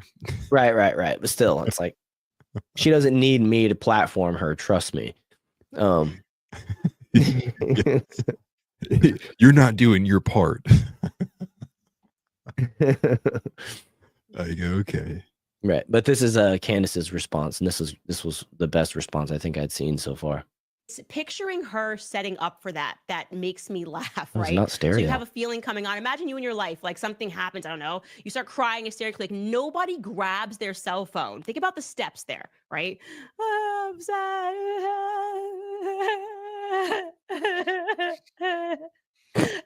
My Instagram.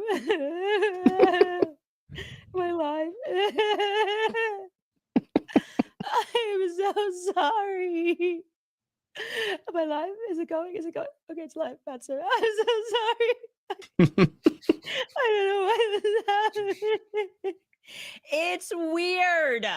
It's the moment of consciousness that is weird for me, that you're thinking about your family. It tells me you're not really sad, because when you cry and you're actually super upset about something, the last thing you're thinking about is social media. You're not trying to capture social media. So this only works if you're being filmed. Like, okay, if you're on. So good. I just love that breakdown. TNT says Selena Gomez is. What's that? She deleted that video like a couple hours Selena later. Gomez did? That's hilarious. Yeah, she got bullied out of it. And people were posting all over. Wow, like, even if you think that these tears are fake, it's not a good sign that we're bullying celebrities and not doing it. And to me, I'm just like, dude, I voted for that. Like, I voted to bully celebrities online. That's definitely what I voted for. For real. TNT says Selena Gomez is exactly why immigration needs to stop for a few years at least. I'm 100% for that. We need to just stop the influx 100%. I don't even care anymore. We got to clean up our own room. And, said it 100 times before, but and you guys are probably getting tired of hearing it, but it's just true. I mean, you got to go America first. Send her back too. You Right. go with them. Your name's Gomez. You'll fit in. Get out. Right. Looks like the poll's in. 88% fake, real 12%. Or like, oh yeah. Awesome. 88% fake, 11% real. Whoever voted for real, you're also getting deported. All right, I got 82% that they are. I said, are these tears real or fake? And then I said yes or no. So I guess I should have just said real instead of saying real or fake, because it's kind of a dumb question. I did it real fast, but 69% of the people said no, they're not real. That was 13 out of 13 votes. So I'm guessing what's this, about 10 people? 10 people of the 13 said that they're not real. I got to work on my polling. I apologize. Dude, that 11% is the CIA, my CIA handler who won't leave me alone. Like, he's just like, dude, it's like, you don't even have to vote. I know you're here. 11% of the audience are illegals. If 11% of my audience is illegals, I'm gonna start going harder. Dang it.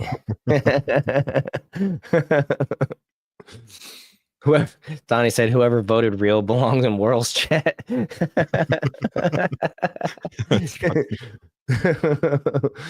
Donnie Brooke, what the fuck? $5 super chat.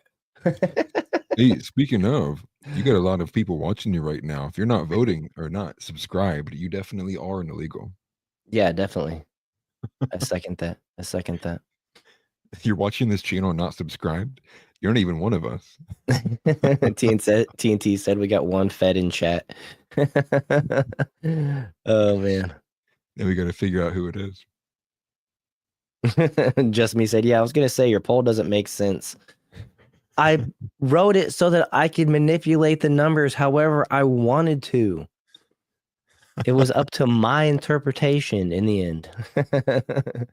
And how's it going, Just Me? It's good to see you here, by the way. Sitting there quiet. Yeah, I'm glad we got everybody in here. Thanks again for all the engagement, guys. We appreciate it. Yeah, you guys are great. You guys make the lives much more fun for us. Well, my chat Mr. is. K, I don't one know of about us. Will's chat. One of us. One of us. That's good. That's Very good. true. I'm the DEI hire. That's why Atlas is still here. That's funny. He ain't doing his job very well. Oh, that's good stuff. Good stuff. Yeah, Angry Canadian said, I'm sure Lake and Riley would fight against mass immigration, right? RIP, Lake and Riley. Exactly. And that's the video that I said I couldn't play because of the music's in the background. It's one of those type of stories. It's not Lake and Riley, but it is that one of those type of stories. Oh, was I just informed that it was my wife who voted real in that chat? You know, am I one of these guys now who, like, you married a CIA agent and you didn't know? Like, is that happening to me right now? Well, yeah, I know what I'm going to be using my hands on as soon as this video's over. He didn't beat me enough today. Hashtag trad wife. Well, at least she knows. That's funny. You didn't get the wife in check. Gonna have a table, ladders, and chairs match here in about 30 minutes. Oh, that's funny. Good stuff. Good stuff. I'm joking, YouTube. I know I'm joking, YouTube.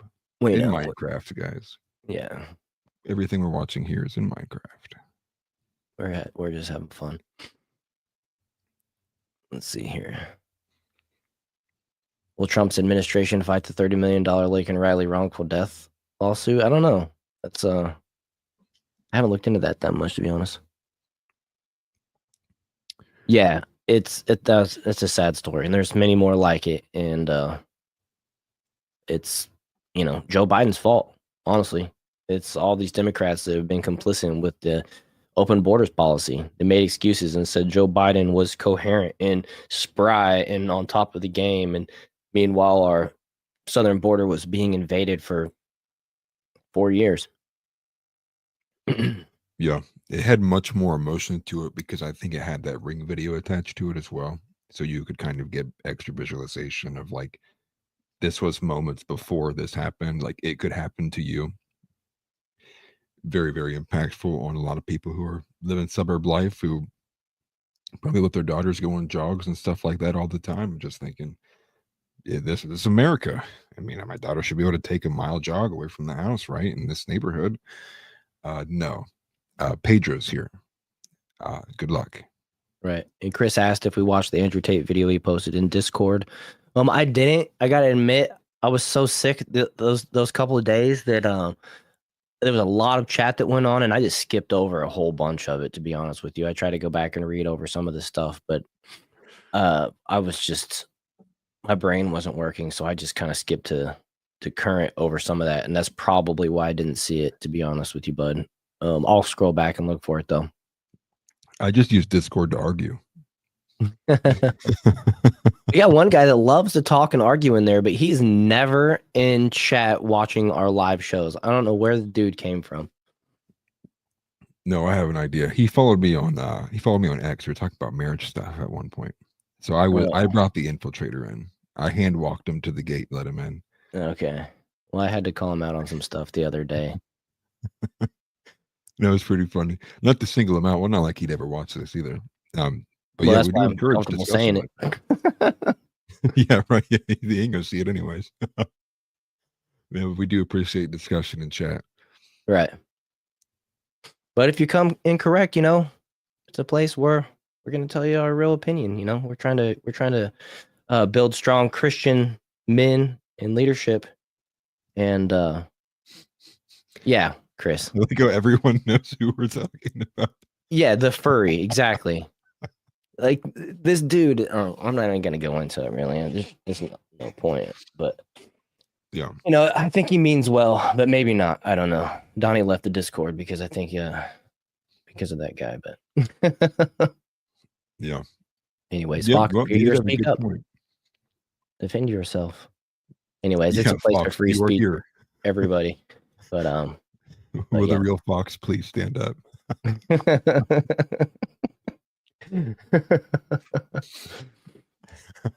Donnie says, "Please go into it." Well, he just contradicts himself. And one of the guys in chat, I don't think he's here today. Buck 8 or Buck Egypt. I'm not sure how you say the second word, but he was calling him out for some stuff. And I don't know. It was a long conversation, and I don't know if I can take the Fox guy seriously. He's a good and while he's in there, he is a good punching bag. Get your ideas out while you can. Like I think a lot of people were pointing out, you disagree with him for a little bit, he eventually just ultimately agrees with you. Or for me, at least, I would say. Block the guy if you have to. Yeah, I mean, he's welcome to come in here. I don't, I give him a chance if he means well and he really truly wants to learn. But when he said that the other day about he doesn't want to take marriage advice from somebody that says they've been happily married for 30 years, I thought was the dumbest take ever. And I bit my tongue that day, but Buck called him out, and I thought that was enough. But then when people call him out for his furry PFP and he doesn't change it, I just I can't take the guy seriously. Yeah. But anyways, enough about him. We're running out of time. I got this on the screen here. Selena Gomez, when 300,000 migrant kids go missing, versus Selena Gomez when criminals are deported back home. You see, this is the first one. Cute puppy. And then the second one that we just saw.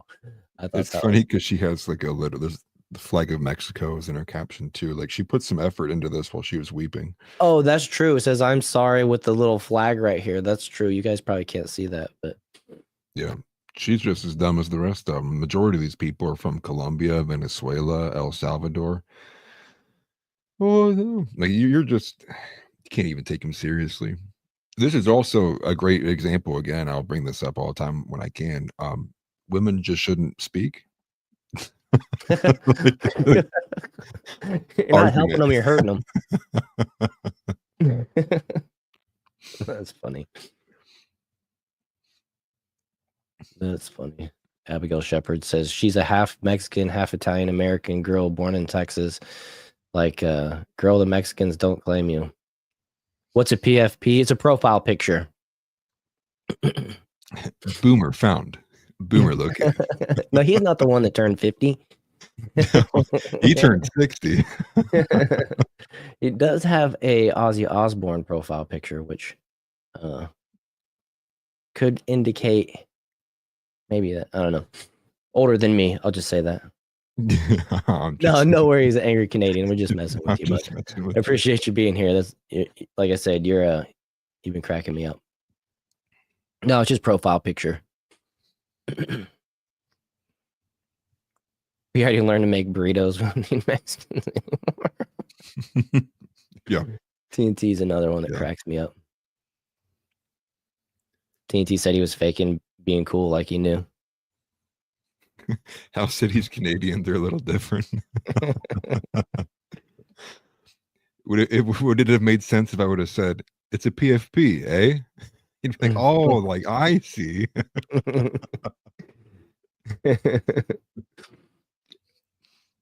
I can't breathe, her dog. But Eagle Ladies said America helped make her rich. She doesn't know what to do. Yeah. Yeah. I don't like them rat dogs, man. I got a little Yorkie poo. She's 14. She's so cute. I love her. But on that note, just a quick side note to that. Breaking the rock legend Billy Joe Armstrong of Green Day says he's going to renounce his American citizenship because Trump is president. What's your farewell message to Billy? I will say, have a nice holiday. Or however he sings that song, like he's got an English accent anyways. Like, don't let the door hit you where the good Lord split you, bro. Like, I thought you defected decade ago. I thought you sold your America card years ago. Bummer. Well, just imagine, like, I just no, I never mind. I'm not gonna ask people to imagine they be an insane leftist, but just get out, leave, go That's to funny. you go to Colombia. Show me how it really is. Mhm. Show me how much better Colombia is than America. Right, which leads me to this right here. There's a few posts, and I thought I put them all in the outline. Maybe I didn't. Oh, I got okay. I got to drop it down. I got 3 of these, but now, we have Hispanic women. This is one woman actually. We have women. They're always women saying that Trump supporters are no longer allowed to eat Mexican food or go to Mexico because they voted for Trump. Says they should stick to burgers. Well, I'd like to let this lady know before I play her video that I did make tacos for dinner, and they were delicious, and I'll never stop eating tacos. But here. And let me make something absolutely clear, unless it wasn't already. If you voted for Trump, you are not allowed in Mexico. You are not allowed in Cabos, Cancun, Puerto Vallarta, Aguascalientes, none of that. Guess what, baby? That's all in Mexico. You don't like us, we don't like you. Don't go there. She just said that they don't like us, but they want to be in our country, right? And she's got music in the freaking background too, but maybe the algorithm doesn't speak Spanish music. I don't know. Stay in your country. Figure it out. Vacation, I don't know, maybe Nebraska perhaps. One of the red states that you love so much. Stay there. Don't have margaritas, don't have tequila, no tacos, no enchiladas, none of that for you. Stick to what you know. Maybe a burger, perhaps. No cheese. Burgers are delicious. And no, I don't like cheese on my burger. You'll ruin it if you put cheese on there. So it didn't hurt my feelings, but I'm not going to stop eating Mexican food. Can you imagine? While she has a New York Yankee cap on. Right. That's a good observation, Marvel. Yeah, well, I mean, just imagine this woman tries to stop you from going to Cancun. It's like, okay, like, shut up.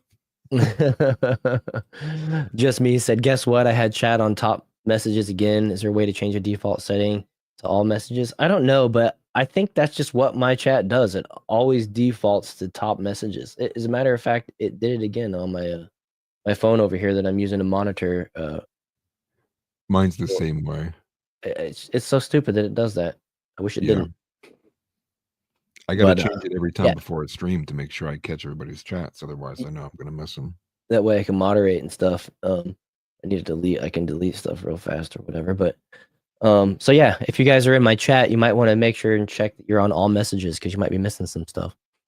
But that's such a good observation. And then in the Yankees cap, I didn't even notice that. But then here we have another one. It's a Mexican restaurant, a very popular it's a Mexican restaurant, a very popular Mexican restaurant in this town and in a couple of other towns around it. And I didn't think about it being Friday night. So when I pulled in, I was like, oh, damn, it's Friday. And like the parking lot is packed. And it's full of, the big trucks and I see all the old white people lumbering in to get their Mexican food that they love so much. And it's just like, I know the majority of these people voted for the orange stain. And what are they going to do when he comes in and rounds up half of their staff, or all the work? Like, it's just mind boggling that people can be in their community and like have such a fondness for their restaurants and their food. And, they want them to literally picking the crops and working like, it's the disconnect is just mind boggling. So I'm going to go in here and go to the bathroom and just wonder at the state of things. So she's going to go in there just to use the restroom? Like, they should make her buy something. Like, this is the racist police. Right. They're for segregation, right? This is the lady who goes to the HA and like starts complaining about everything that you've done. Like, you have your window cracked open at like 6:30 p.m. or something. Next thing you know, you get a letter on your door. It's like handwritten from her. Hey, it was super passive aggressive. Hey, I noticed that you're not really used to the way we do things in this neighborhood, but you left your window open at 6:30 to 6:34 p.m. And I know, and just that super, just like You watered your grass for 6 minutes past the deadline. it sucks because this person's just so miserable, like deep into their soul, like just a deeply, deeply miserable person. Probably comes from the fact that she's either not married or divorced. Never. There's a lot of reasons for that too, but having to make sure that everyone else is just as bitter as she is, while also being insane. And she probably has a couple cats. Right. And to this point of where these people are saying the Mexicans are only good for picking crops or whatever, farmers use big, giant, like multi-million-dollar combines to pick their crops. Like, I don't know what the hell they're talking about. Like, even picking blueberries, they use a machine that shakes them and the blueberries come off. Like, it's just such a weird characterization. But this one got me. I gotta mute it 10 seconds in because the music will get us for sure, but you don't need the audio after that point. But it's another one. Listen, if I pull up to the Mexican restaurant and I see a truck, because let's face it, it's going to be a truck with a Trump bumper sticker, you're getting keyed. I don't even want to see you at Taco Bell. She doesn't want to see you at Taco Bell. But this guy, he pulls up with a Trump license plate and the Taco Bell. So good. But this woman perfectly encapsulates, and I'll try to find this tweet while I say this, but she encapsulates this horrifically, deeply hurting, dysgenic, disfigured soul that seeks to employ and affect as many other people to be as miserable as she is. Sam Hyde had this great tweet, and hopefully I can find it. But like, there's something that's very common amongst all these people, and they hate themselves. Like, first and foremost, they definitely hate themselves, and it takes on this kind of physical form too. Kind of similar to like you are what you eat. And you see this in this individual. Like, what is that haircut? It's the ugliest thing I've ever seen. Like, she probably did it at home with a pair of kitchen scissors. And she's one of those ladies that aren't having sex. What's the what was that movement? I think that movement died like 3 days after they. Oh yeah, it's the 4 something. Yeah, whatever. She's not having sex until Trump his term is up. Just so you guys know. So yeah, not by choice.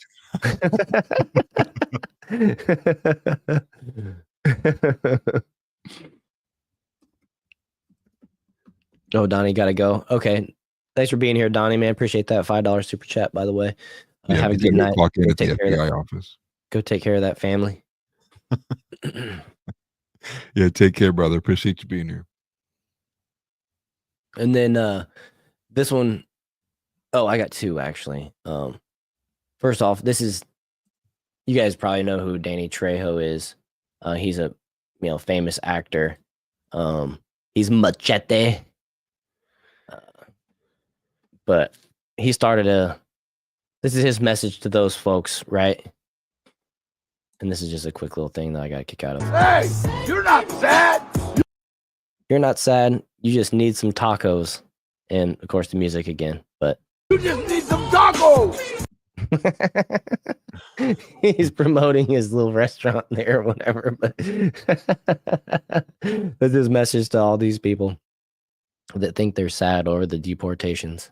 Actually, I made that part up, but I don't know what he's saying that people are sad about. So he left it open-ended for me to fill it in.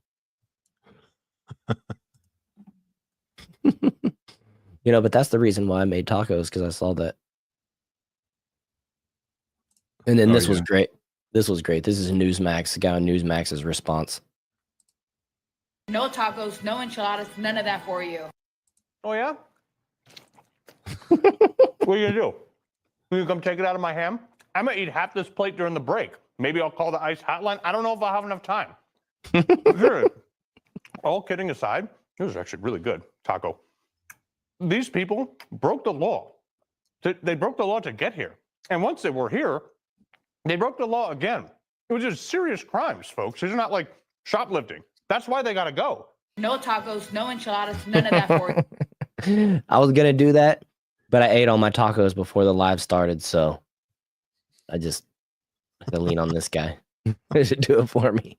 But that was really funny. I thought that I got a kick out of that. So we got 10 minutes to go. Let's see here. This one I thought was ironic. We're just going to run through some quick stuff real fast. The Democrats waited until Trump was president to finally complain about egg prices. And I love this Braveheart meme. I guess I gotta bring it over so you guys can see it. Actually, I gotta minimize that first. I'll sit here and talk about it while it's on my staging screen. You guys can just imagine.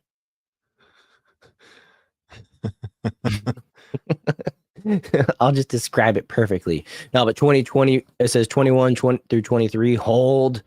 23 to 25, hold. January 21st, 2025. No. And, I was gonna get into. We were gonna play the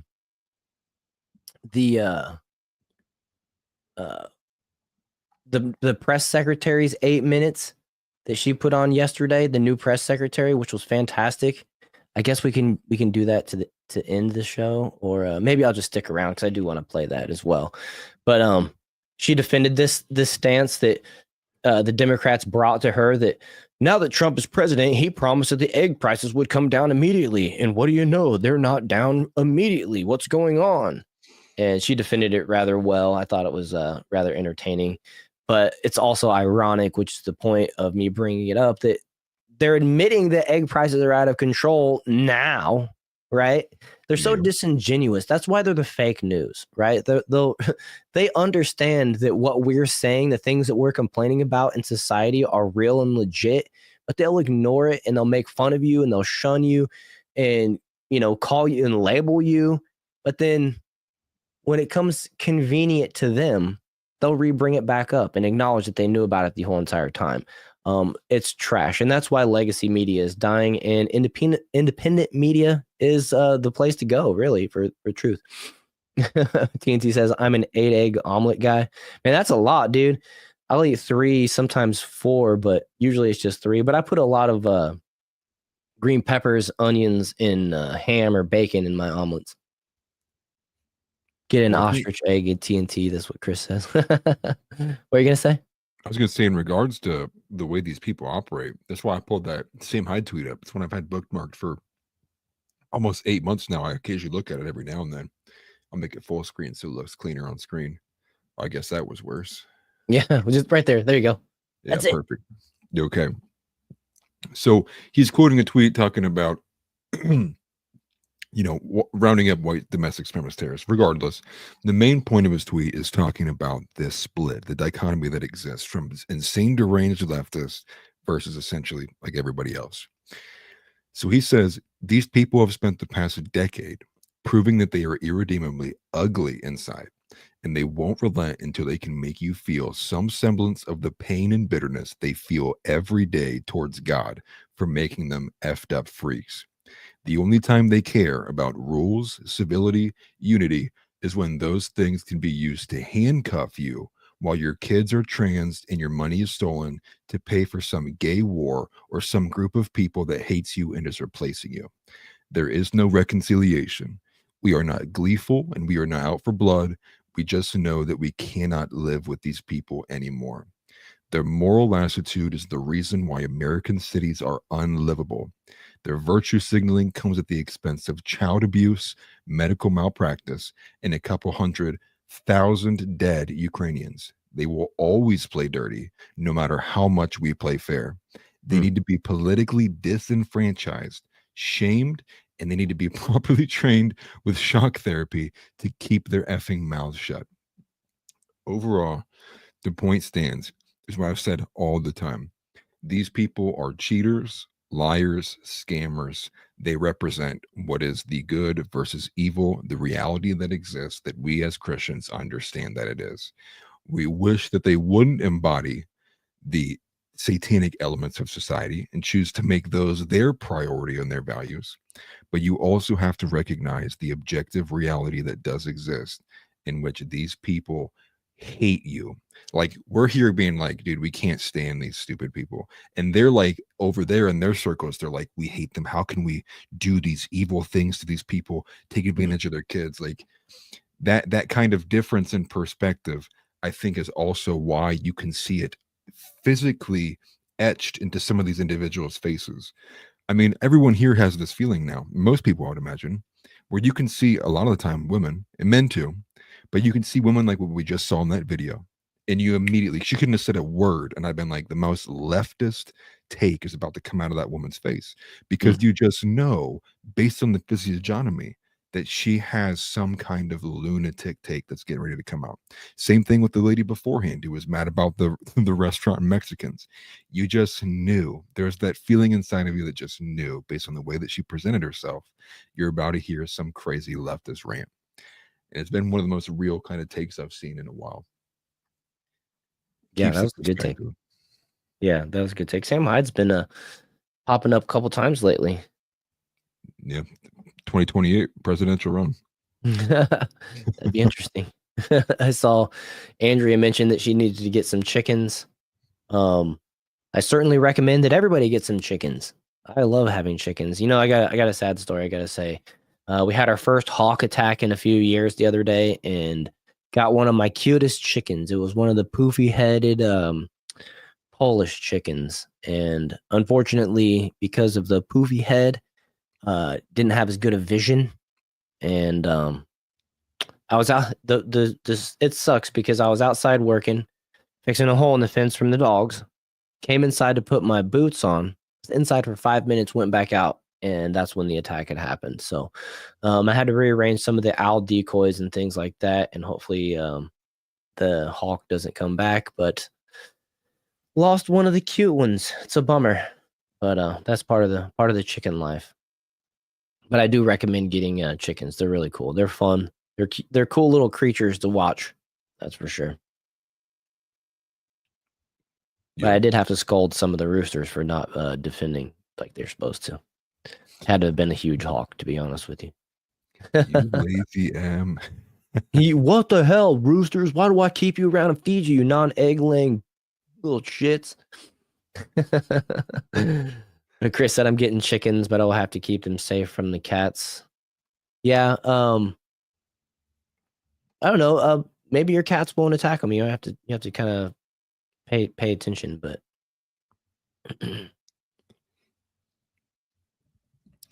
yeah, it must have been liberal roosters, man.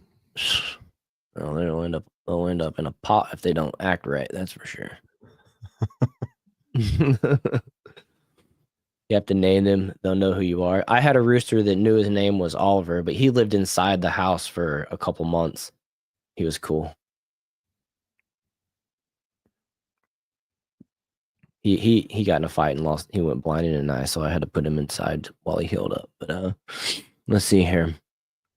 Definitely recommend getting chickens. They're cool. They're pretty easy to take care of too. Well, I see it's 2 minutes till 9. Do you want to go ahead and just sign off, or do you want to stick around for a little bit, or what are you thinking? Yeah, I'll go ahead. I'm not trying to rush you or anything, but I just figured I'm going to jump into the new White House press secretary. I want to also touch on Trump's executive orders that he orders a deportation of the pro-Hamas visa students. And then I got a little debate involving I can't think of his name. The guy on the one base guy on CNN, Scott Jennings, that's his name. I wanted to share, and then I'll wrap it up for myself. But I do want to get these things shared, and then maybe we can discuss the NFL rigging when you have more time on the next show, possibly on Saturday. Yeah, definitely. No, yeah, you make sure you smash the like button, subscribe if you haven't already, share the show if you enjoy it. You can follow me at with Thugged. From what I found out last time too, even if I log off, the stream on my end will still keep going. But obviously, feel free to go and join, and all combine under World's Chat. Make his show a lot bigger. I think he had 60 people on live viewers all at once, maybe even more than that. I think it might have reached a all-time high for the channel this evening. So that was cool to see. I appreciate everybody for coming in and clicking the like button and all that stuff too as well. If you're still around, for those of you that are still around. Yeah, I'm glad we're growing. It's been awesome to see. And make sure you also join the Discord as well. You can see some of the more radical takes and get a bit more fiery discussion than what you see in the chats here on YouTube. But once again, appreciate everybody for being here. And Christ is King. And I will see you guys on Saturday. Yes, sir, man. We'll see you Saturday. Peace out, everybody. Later, dude. Take care, man. All right. So let's get into the new White House press secretary, because she knocked it out of the park yesterday. Instead of breaking it down in some of the highlighted segments, I just went ahead and got the full 8-minute segment. And so I'm just going to play that for you. We'll cut in a time or two, but she did an excellent job. And I'd like to know your guys' opinion on which press secretary we like more, Karine Jean-Pierre or this lady. This is not a blanket pause on federal assistance and grant programs from the Trump administration. Individual assistance, that includes, I'm not naming everything that's included, but just to give you a few examples, Social Security benefits, Medicare benefits, food stamps, welfare benefits, assistance that is going directly to individuals will not be impacted by this pause. As it says right here in the memo, which I have, and I'd encourage all of you to read it, it says the American people elected President Trump to be the president of the United States and gave him a mandate to increase the impact of every federal dollar. This memo requires federal agencies to identify and review all federal financial assistance programs and supporting activities consistent with the president's policies and requirements. The American people gave President Trump an overwhelming mandate on November 5th, and he's just trying to ensure that the tax money going out the door in this very bankrupt city actually aligns with the will and the priorities of the American people.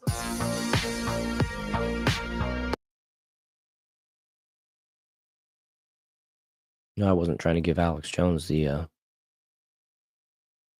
little music thing. So let's sorry, let me skip over that. There we go. Okay. Substantive question. Yesterday, the White House Office of Management and Budget directed across the board freeze with some exceptions for individual assistance, we understand, to federal grants. It's caused a lot of confusion around the country.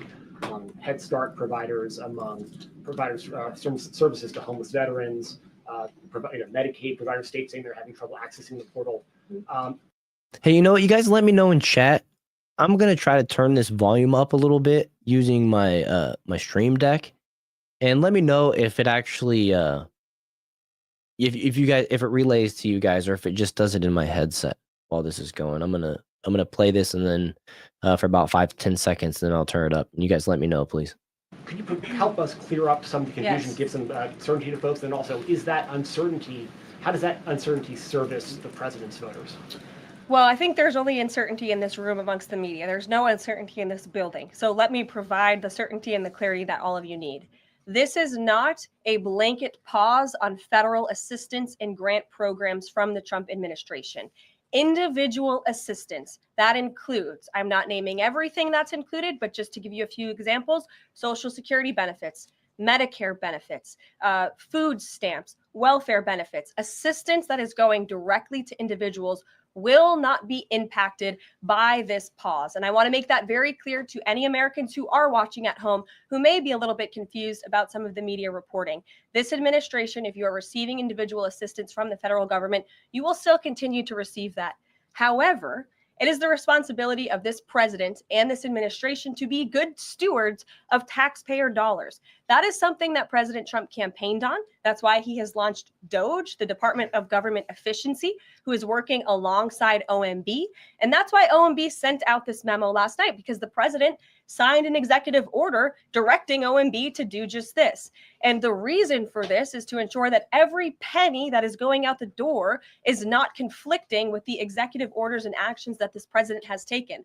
So what does this pause mean? It means no more funding for illegal DEI programs. It means no more funding for the Green New scam that has cost American taxpayers tens of billions of dollars. It means no more funding for transgenderism LOL. and wokeness across That's our federal funny, TNT. bureaucaucy and I don't know why I'm saying agencies. LOL No more out loud. funding for Green New I Deal don't do social that in real engineering life. policies. Again, people who are receiving individual assistance, you will continue to receive that. And President Trump is looking out for you by issuing this pause because he is being good steward of your taxpayer dollars. Thanks, Caroline. Sure. How long is this pause going to last? And how is the Trump administration recommending that organizations that rely on federal funding make payroll, pay their rent in the meantime? It is a temporary pause, and the Office of Management and Budget is reviewing the federal funding that has been going out the door. Again, not for individual assistance, but for all of these other programs that I mentioned. I also spoke with the incoming director of OMB this morning, and he told me to tell all of you that the line to his office is open for other federal government agencies across the board. And if they feel that programs are necessary and in line with the president's agenda, then the Office of Management and Budget will review those policies. I think this is a very responsible measure. Again, the past 4 years, we've seen the Biden administration spend money like drunken sailors. It's a big reason we've had an inflation crisis in this country.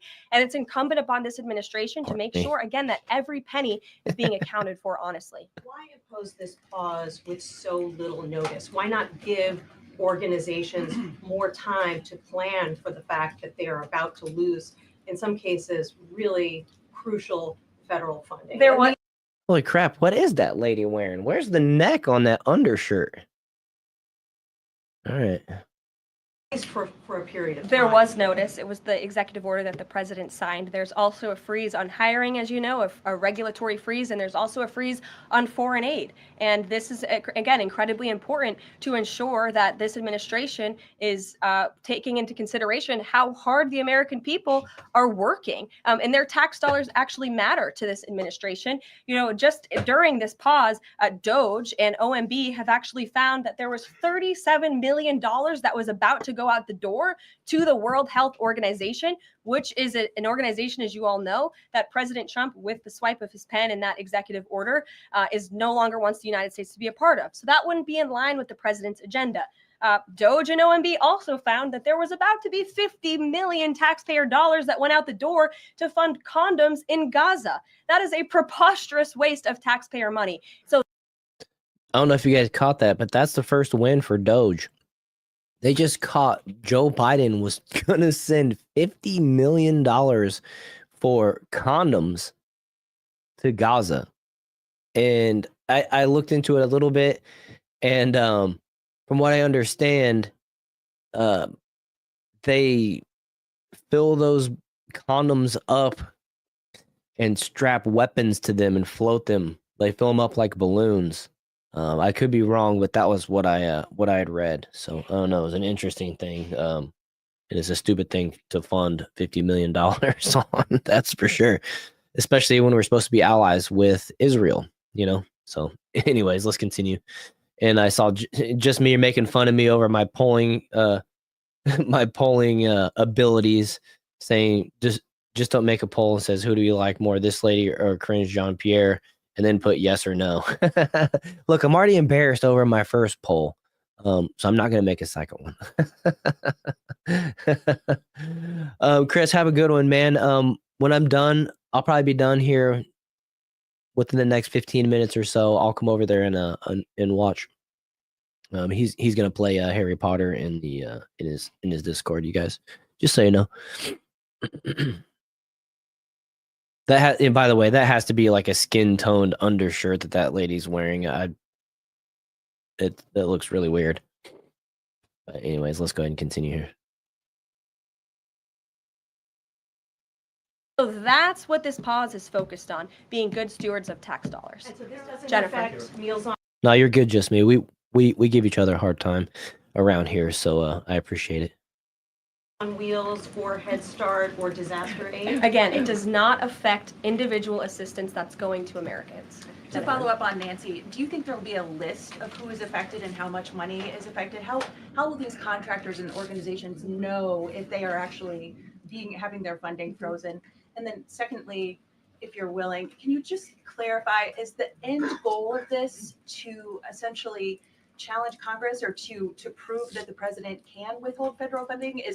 In other words, is this an attempt to pick a fight to prove that he can do this. No, absolutely not. As it says right here in the memo, which I have, and I'd encourage all of you to read it, it says the American people elected President Trump to be the president of the United States and gave him a mandate to increase the impact of every federal dollar. This memo requires federal agencies to identify and review all federal financial assistance programs and supporting activities consistent with the president's policies and requirements. The American people gave President Trump an overwhelming mandate on November 5th, and he's just trying to ensure that the tax money going out the door in this very bankrupt city actually aligns with the will and the priorities of the American people. Folks, I'm not funded. So I think she did a fantastic job. I think she's going to be a great press secretary for Donald Trump. I assume she's going to have the job for all 4 years. You never know. But I think she did an excellent job in that. And let's just go ahead and move right over to, since we're talking about the economies to Gaza, we got this, excuse me, we got Trump orders deportation of pro-Hamas visa students. Oh, I gotta put it on the screen again. Duh. Which one? I want to use that one. All right, so President Trump has signed an executive order aimed at deporting foreign students on visas who engage in illegal activities during pro-Hamas or anti-Israel protests. The order also seeks to combat anti-Semitism by identifying and deporting individuals who violate U.S. laws in connection with these protests. This has sparked significant debate regarding freedom of speech and civil liberties, with protests occurring in major cities like New York. Well, you know, our freedom of speech and the American freedom of speech and civil liberties applies to Americans. So if you're here on a visa, you don't necessarily have the same rights as an American does on American soil. Just saying, right? And then in this debate, let's see here. Crying. We have Scott Jennings, who is like the one base guy on CNN. He's been making an appearance lately on a couple pretty regularly, to be honest. Let's see here. TNT said there's like 3 million Gazans, 50% are under 13. The adult males, of sex age 14 plus, since it's Middle East, at $50 million is about 400 rubbers each at a quarter a piece. Dang. So yeah, that's really not what that money's for. Somebody's pissed. Like I said, I think they use them. They fill them up with helium or something like that, and they float them with explosives over the border into Israel to do damage. So regardless, Israel's our ally. Like it or not, we shouldn't be funding Gazan attacks on Israel as well as defending Israel. You know, it's like that meme where it's got the missiles going up from one side and the missiles going up from the other side, and it says my tax dollars, and then it says somehow also my tax dollars. Yeah, and House Leotardo says it's money laundering. And so maybe that's like kind of like Obama's however many millions in pallets of cash he sent to Iran on his way out the door during Trump's first term. This is Biden's equivalent. I don't know, maybe not, but I thought this was great. This was Scott Jennings. Let's see here. Dinesh D'Souza posted, wow, Jenna Arnold wonders who picks all the blueberries if President Trump keeps deporting illegal immigrants. Does the left not hear themselves? So let's go ahead and play this. That if you are trying to actively hire illegal immigrants, if you think that's best, if you are trying to game the system, if you are trying to help someone break U.S. federal immigration law, I think if we're going to have a true crackdown on illegal immigration in this country, it has to involve everybody who's participating in it. And I think you've raised a good point with this topic. And so employers and anyone else who's part of this pipeline, I think I think they ought to be put on notice. And You I got to don't- play by the rule. Everybody has to play by the I don't rules. want to hear that they're doing work that no one else will do. Talk to guys in the building trades, plumbers, contractors. Picking strawberries. I mean, like, I these can't- building I can't trades guys wait. are being hurt I can't by wait. labor that shouldn't be here. I can't wait until American women can't get blueberries for their smoothies. I cannot She can't wait. until there is a full crackdown on all small businesses, as if that's going to be the solution to the immigration problem. It is just going to put immigration related issues further into the darker corners. We're not going to see them. It's just going to become even harder to solve the problem. It doesn't make sense to punish individuals and people when there is a broken system. I mean, look, I think if you came here illegally and you came, you did it, you broke the law. You have to understand it's a new day in America. And number two, I still think the case for total economic collapse, if we have some deportation, is totally overstated. I mean, it's obvious the priority is violent criminals and the second priority is people with existing deportation orders. I think that's the vast majority of what's going to go on, for the next couple of years. And I don't think that's going to have any impact on the economy at all. That's really funny that you say that, Andrea. You said, is she drunk? I was sitting there thinking she sounds like Kamala. Like, I can't wait. I can't wait till women can have blueberries for their smoothies. I'm like, oh, she sounds like Kamala. And then it's like, wait, to your point, Kamala is drunk all the time. So yeah, she sounds drunk. That's really funny. And TNT says blueberries are natural in America. Just go hiking. Yeah, I mean, I got like 10 blueberry plants out back. I get plenty every year.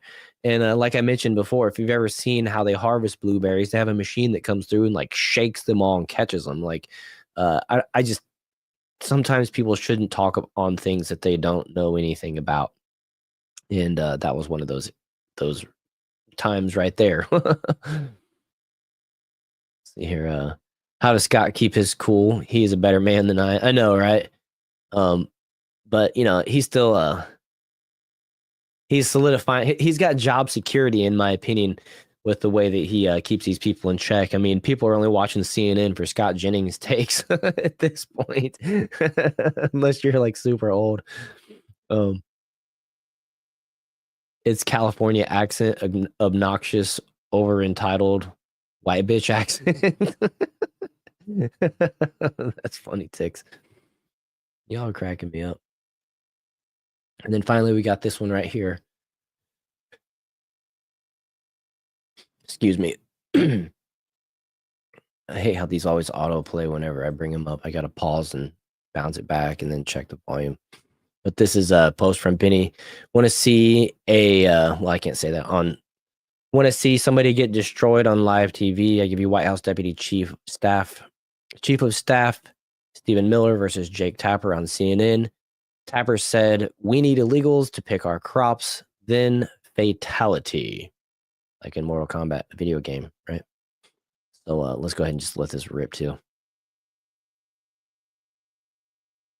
A question because one of the reasons that President Trump got elected, according to President Trump in an interview, I think it was with Kristen Welker of NBC, was because of grocery prices. Not the only reason, but a reason: high prices, inflation, especially at the grocery. The Department of Agriculture says that between 2020 and 2022, 42% of crop workers were undocumented immigrants. And in many cases, as you know, these migrants do jobs many Americans do not want to do. So how does... First off, it's not that these people do jobs that Americans do not want to do. It's they do jobs for wages that Americans refuse to work for. It's not a living wage for somebody trying to raise a family and send their kids to college and have a vacation and have a vacation once every year or even once every few years. So when people are holding out their jobs, it's bullcrap that the Democrats act like they can't understand that. It's, we need these people to do these jobs, otherwise they won't get done. No. And you shouldn't be carrying the bag for them like that. You need to just call it for what it is and say that these positions aren't offering wages to provide support a family in today's economy. But if they do that, then they have to admit that the economy is off, and then inflation was high under Biden, and their whole world spirals out of control. So it's bullcrap. But let's go ahead and play some more. President Trump make sure that the effort to deport people who are not in this country legally doesn't end up hurting Americans who want safe borders, absolutely, but also don't want to see even more higher prices in groceries? Well, I mean, I'm sure it's not your position, Jake. You're just asking the question that we should supply America's food with exploitative illegal alien labor. I obviously don't think that's what you're implying. Only 1% of alien workers in the entire country work in agriculture. The top destination for illegal aliens are large cities like New York, like Los Angeles, and small industrial towns, of course, all across the heartland, as we've seen with the Biden floods. None of those illegal aliens are doing farm work. Those 30,000 illegal aliens that Joe Biden dumped into Springfield. I'm talking about the ones that are. But I'm explaining this. It's important to understand. No, you're kind of changing the subject. I mean, I'm talking about the ones. I will give me 30 minutes. I'll go as deep as you want to this. We don't have you and your audience. I don't want to have a third. I'm talking about the ones that work in the agriculture industry. I'm you can come back to you and we your can talk about the ones in the cities. I swear. I'll do the whole answer. The illegal aliens that Joe Biden brought into our country are not full stop doing farm work. They are not. The illegal aliens he brought in from Venezuela, from Haiti, from Nicaragua, they are not doing farm work. They're in our cities collecting welfare. As for the farmers, there is a guest worker program that President Trump supports. Over time as well, we will transition into automation, so we'll never have to have this conversation ever again. But there's no universe in which this nation is going to allow the previous president to flood our nation with millions and millions of illegal aliens who just get to stay here. And we are especially not going to allow a subset of those illegal aliens to rape and murder our citizens. So we are going to unapologetically enforce immigration laws. And as I'm sure you will celebrate, we are going to unleash the power and might of the U.S. government to eradicate the presence of transnational threats on our soil. So D.E.D. dead. On live TV on his own show. It's the only reason why CNN is around, for opportunities like this to be exploited, right? I mean, wow. Oh, TNT, you found a banned word. Uh-oh. I see here, just me said it, and everyone is completely avoiding talking about the illegals that have been living in hotels in New York for years and don't even have jobs. They just have credit cards, right? Federally funded credit cards. And that's why I say Trump needs to end all federal funding to the sanctuary cities. He needs to make it really rough on these cities when it comes to getting federal funds. Like, just for instance, if he were to shut down California's federal funding in the wake of all these wildfires that are going on, there's going to be a huge outcry from the citizens saying something needs to change. Of course, they're going to blame Trump because they're a bunch of Democrats. But when Trump, through his nice new eloquent press secretary, says, look, it's a result of the bad leadership that you've elected to represent you, which is why we're not providing federal funds to your state anymore until they become compliant with federal law. It's as simple as that. The American taxpayers have set the mandate in electing Donald Trump that we're not going to support facilitating illegal immigrants into sanctuary cities anymore. And then the people start demanding themselves, look, we need to get compliant. We need our houses rebuilt. We need the federal funding to, take care of these problems. So then they'll start electing better people, and they'll start demanding that the sanctuary city goes away. And then life becomes rough for these illegal immigrants in those places. Maybe they'll disperse to other places, but, something's got to change. Like we were talking about earlier with Atlas, in the rate that we're deporting people, it's not fast enough. So that's a big change that could be made, and I look forward to it. Hopefully that's one of the cases, to be honest. House said farmers used to have large families to work on the farm. It's why kids have summers off to harvest the crops. TNT says, I've always preferred to pay more to my neighbors than someone in a random country. when did we start? When did the left start to hate us? I mean, that's a good question because they do. They admit, they say they hate this country. They think that this is one of the worst countries, that we're full of racists and fascists and all this stuff. When really, the United States, in my opinion, is the greatest country on earth. I mean, why are we if we're not? Then I'll ask the question: why are we the ones that are fitting all the bills to support NATO and all of our other all of the other countries across the world? Why is the United States that comes to the rescue? I mean, whenever we have this wildfire problem, we don't see any of our allies coming in to try to give aid. We have this issue with our southern border and the wall that needs to be built and defended. We don't have any of our allies offering money to rebuild or build our southern border and shore up our defenses. Yet we supply money and troops and American lives to defend their borders. That's why we're the greatest country on earth, and everybody knows it. And that's why I believe that, Donald Trump's, whole proposition that getting rid of the IRS and replacing all that with tariffs will work, because these countries need us and they know it. And so, I look forward to Donald Trump approaching that, and hopefully he gets that done. I would love to see the tariffs take over for the federal income tax, the unconstitutional federal income tax, by the way. I can't listen to these guys. Yeah, that guy just said it all. Yeah, just me. That guy, he owned him. He's one of Trump's guys, the White House Deputy Chief of Staff, Stephen Miller, the guy on the right.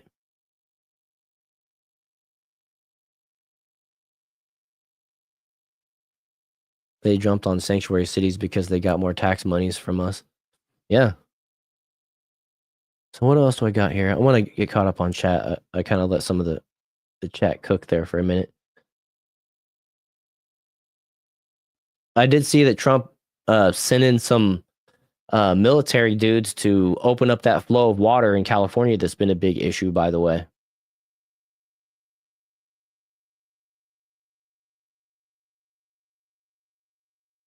California is still dumping theirs into the ocean. I don't think they are. I think Trump changed that, but I could be wrong. I hope that's not a bunch of profanity in a different language.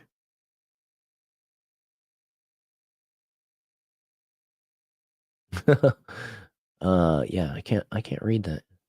Can anybody translate that for me? Yeah, everybody's dying to get into the United States. I just know they've been buying our water for years. It's always they let the Sierra Nevada melt into the Pacific. Oh, chat jumped on me.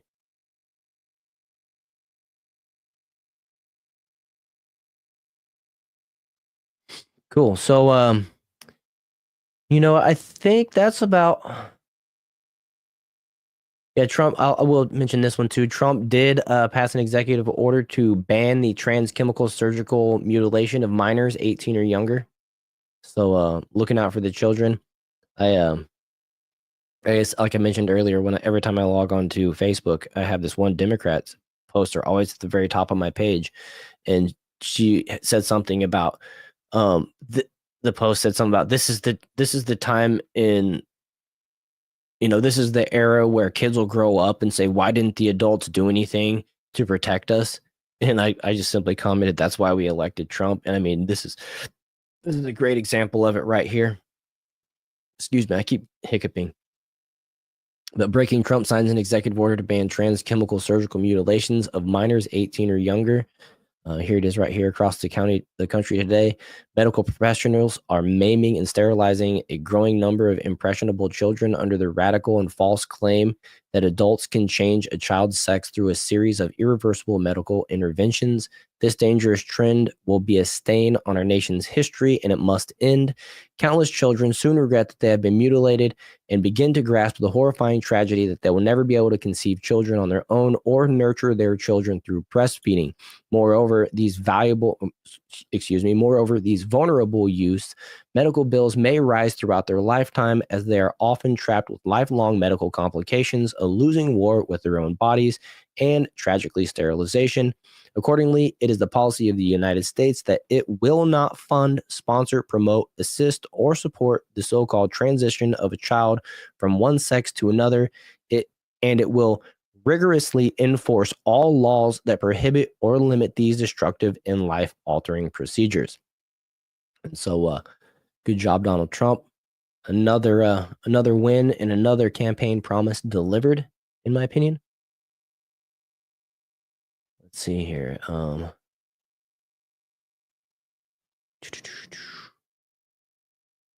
Democrats. Egg prices. Okay, so I think I've got through everything. I got one off for you guys tonight. It's a good little laugh. You guys might have seen this one, but I love the way the guys reacted in the end. So let's go ahead and let's play this one. China spy. I know. Tell me what the balloons were doing here.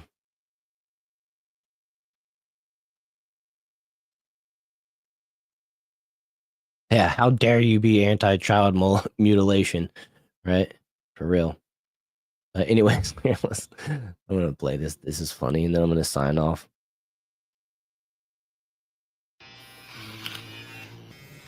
Actually, you know, I think I want to read the... It says language 0%, understanding 100%. Okay.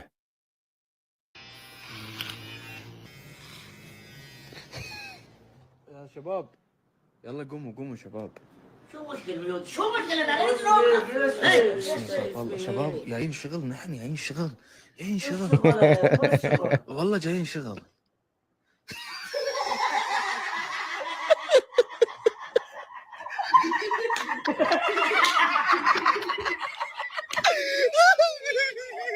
اقول شيء اجلس ياخذ صورة تعال داخل من الصورة شمشون يلا صورة يلا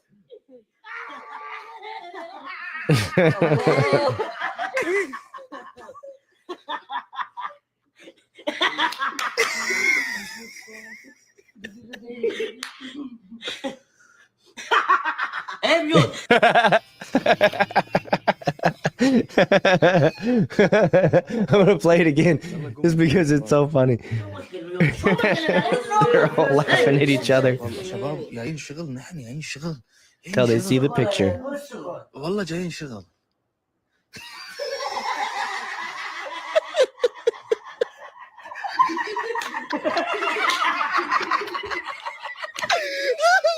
I gotta say, I recognize this dude. He might be a famous actor, or somewhat famous. He might be an actor. اقول شيء اجلس ياخذ صورة تعال داخل من الصورة شمشون يلا صورة يلا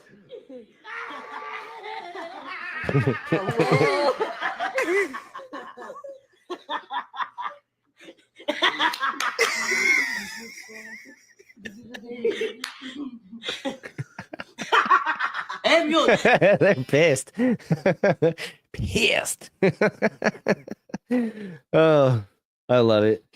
So anyways, I'm going to wrap it up there. Had a great time tonight with all of you. Thank you so much for engaging in chat, for being here. Yeah, TNT, now they're pissed. I want to encourage everybody to click that link in the description and join the Discord. It's a growing family over there.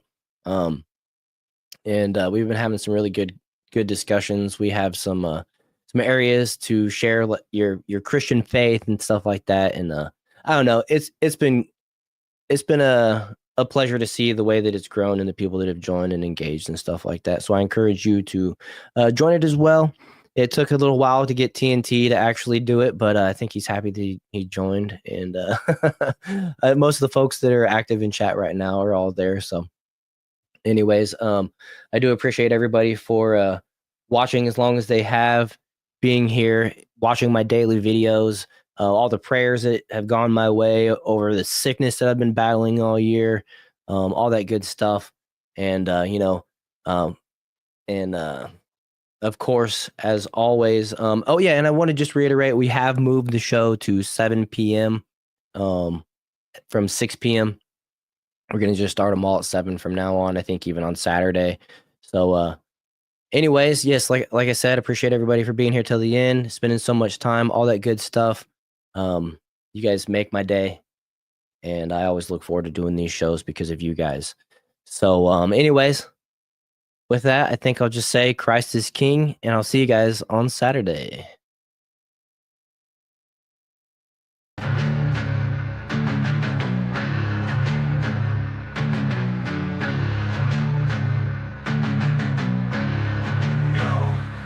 Let's roll, rolling Atlas Dog. We here to bring the truth. Jar open this podcast. We breaking through the fake news. They try to silence us, but we will be subdued. We're bearded alpha males here to save the youth. Spitting fire on the mic with the bass. Christian takes, exposing the lies, keeping the demons at bay. We ain't afraid to speak up. We won't be swayed. Jar open this podcast where the truth is laid. Jar openers, cracking open the lies. We're rolling Atlas Dog. We're here to rise. Bearded alpha males saving the youth from the godless demons, spreading the truth. We ain't playing games, we're on a mission to awaken the masses with our intuition. Pulling out the corruption with no inhibition. Jar open this podcast, sparking a revolution. We're not afraid to stand tall in a world full of deceit. We're the voice of reason, bringing light to the street. Keeping it real, never missing a beat. Jar open this podcast where the truth meets the heat. Jar openers, cracking open the lies. We're rolling Atlas Dog, we're here to rise. Bearded alpha males saving the youth from the godless demons, spreading the truth. Jar open this podcast where the truth will never cease. Join us on the journey to bring back peace. We're rolling Atlas Dog, fearless in our release. Jar open this podcast where the lies will decrease.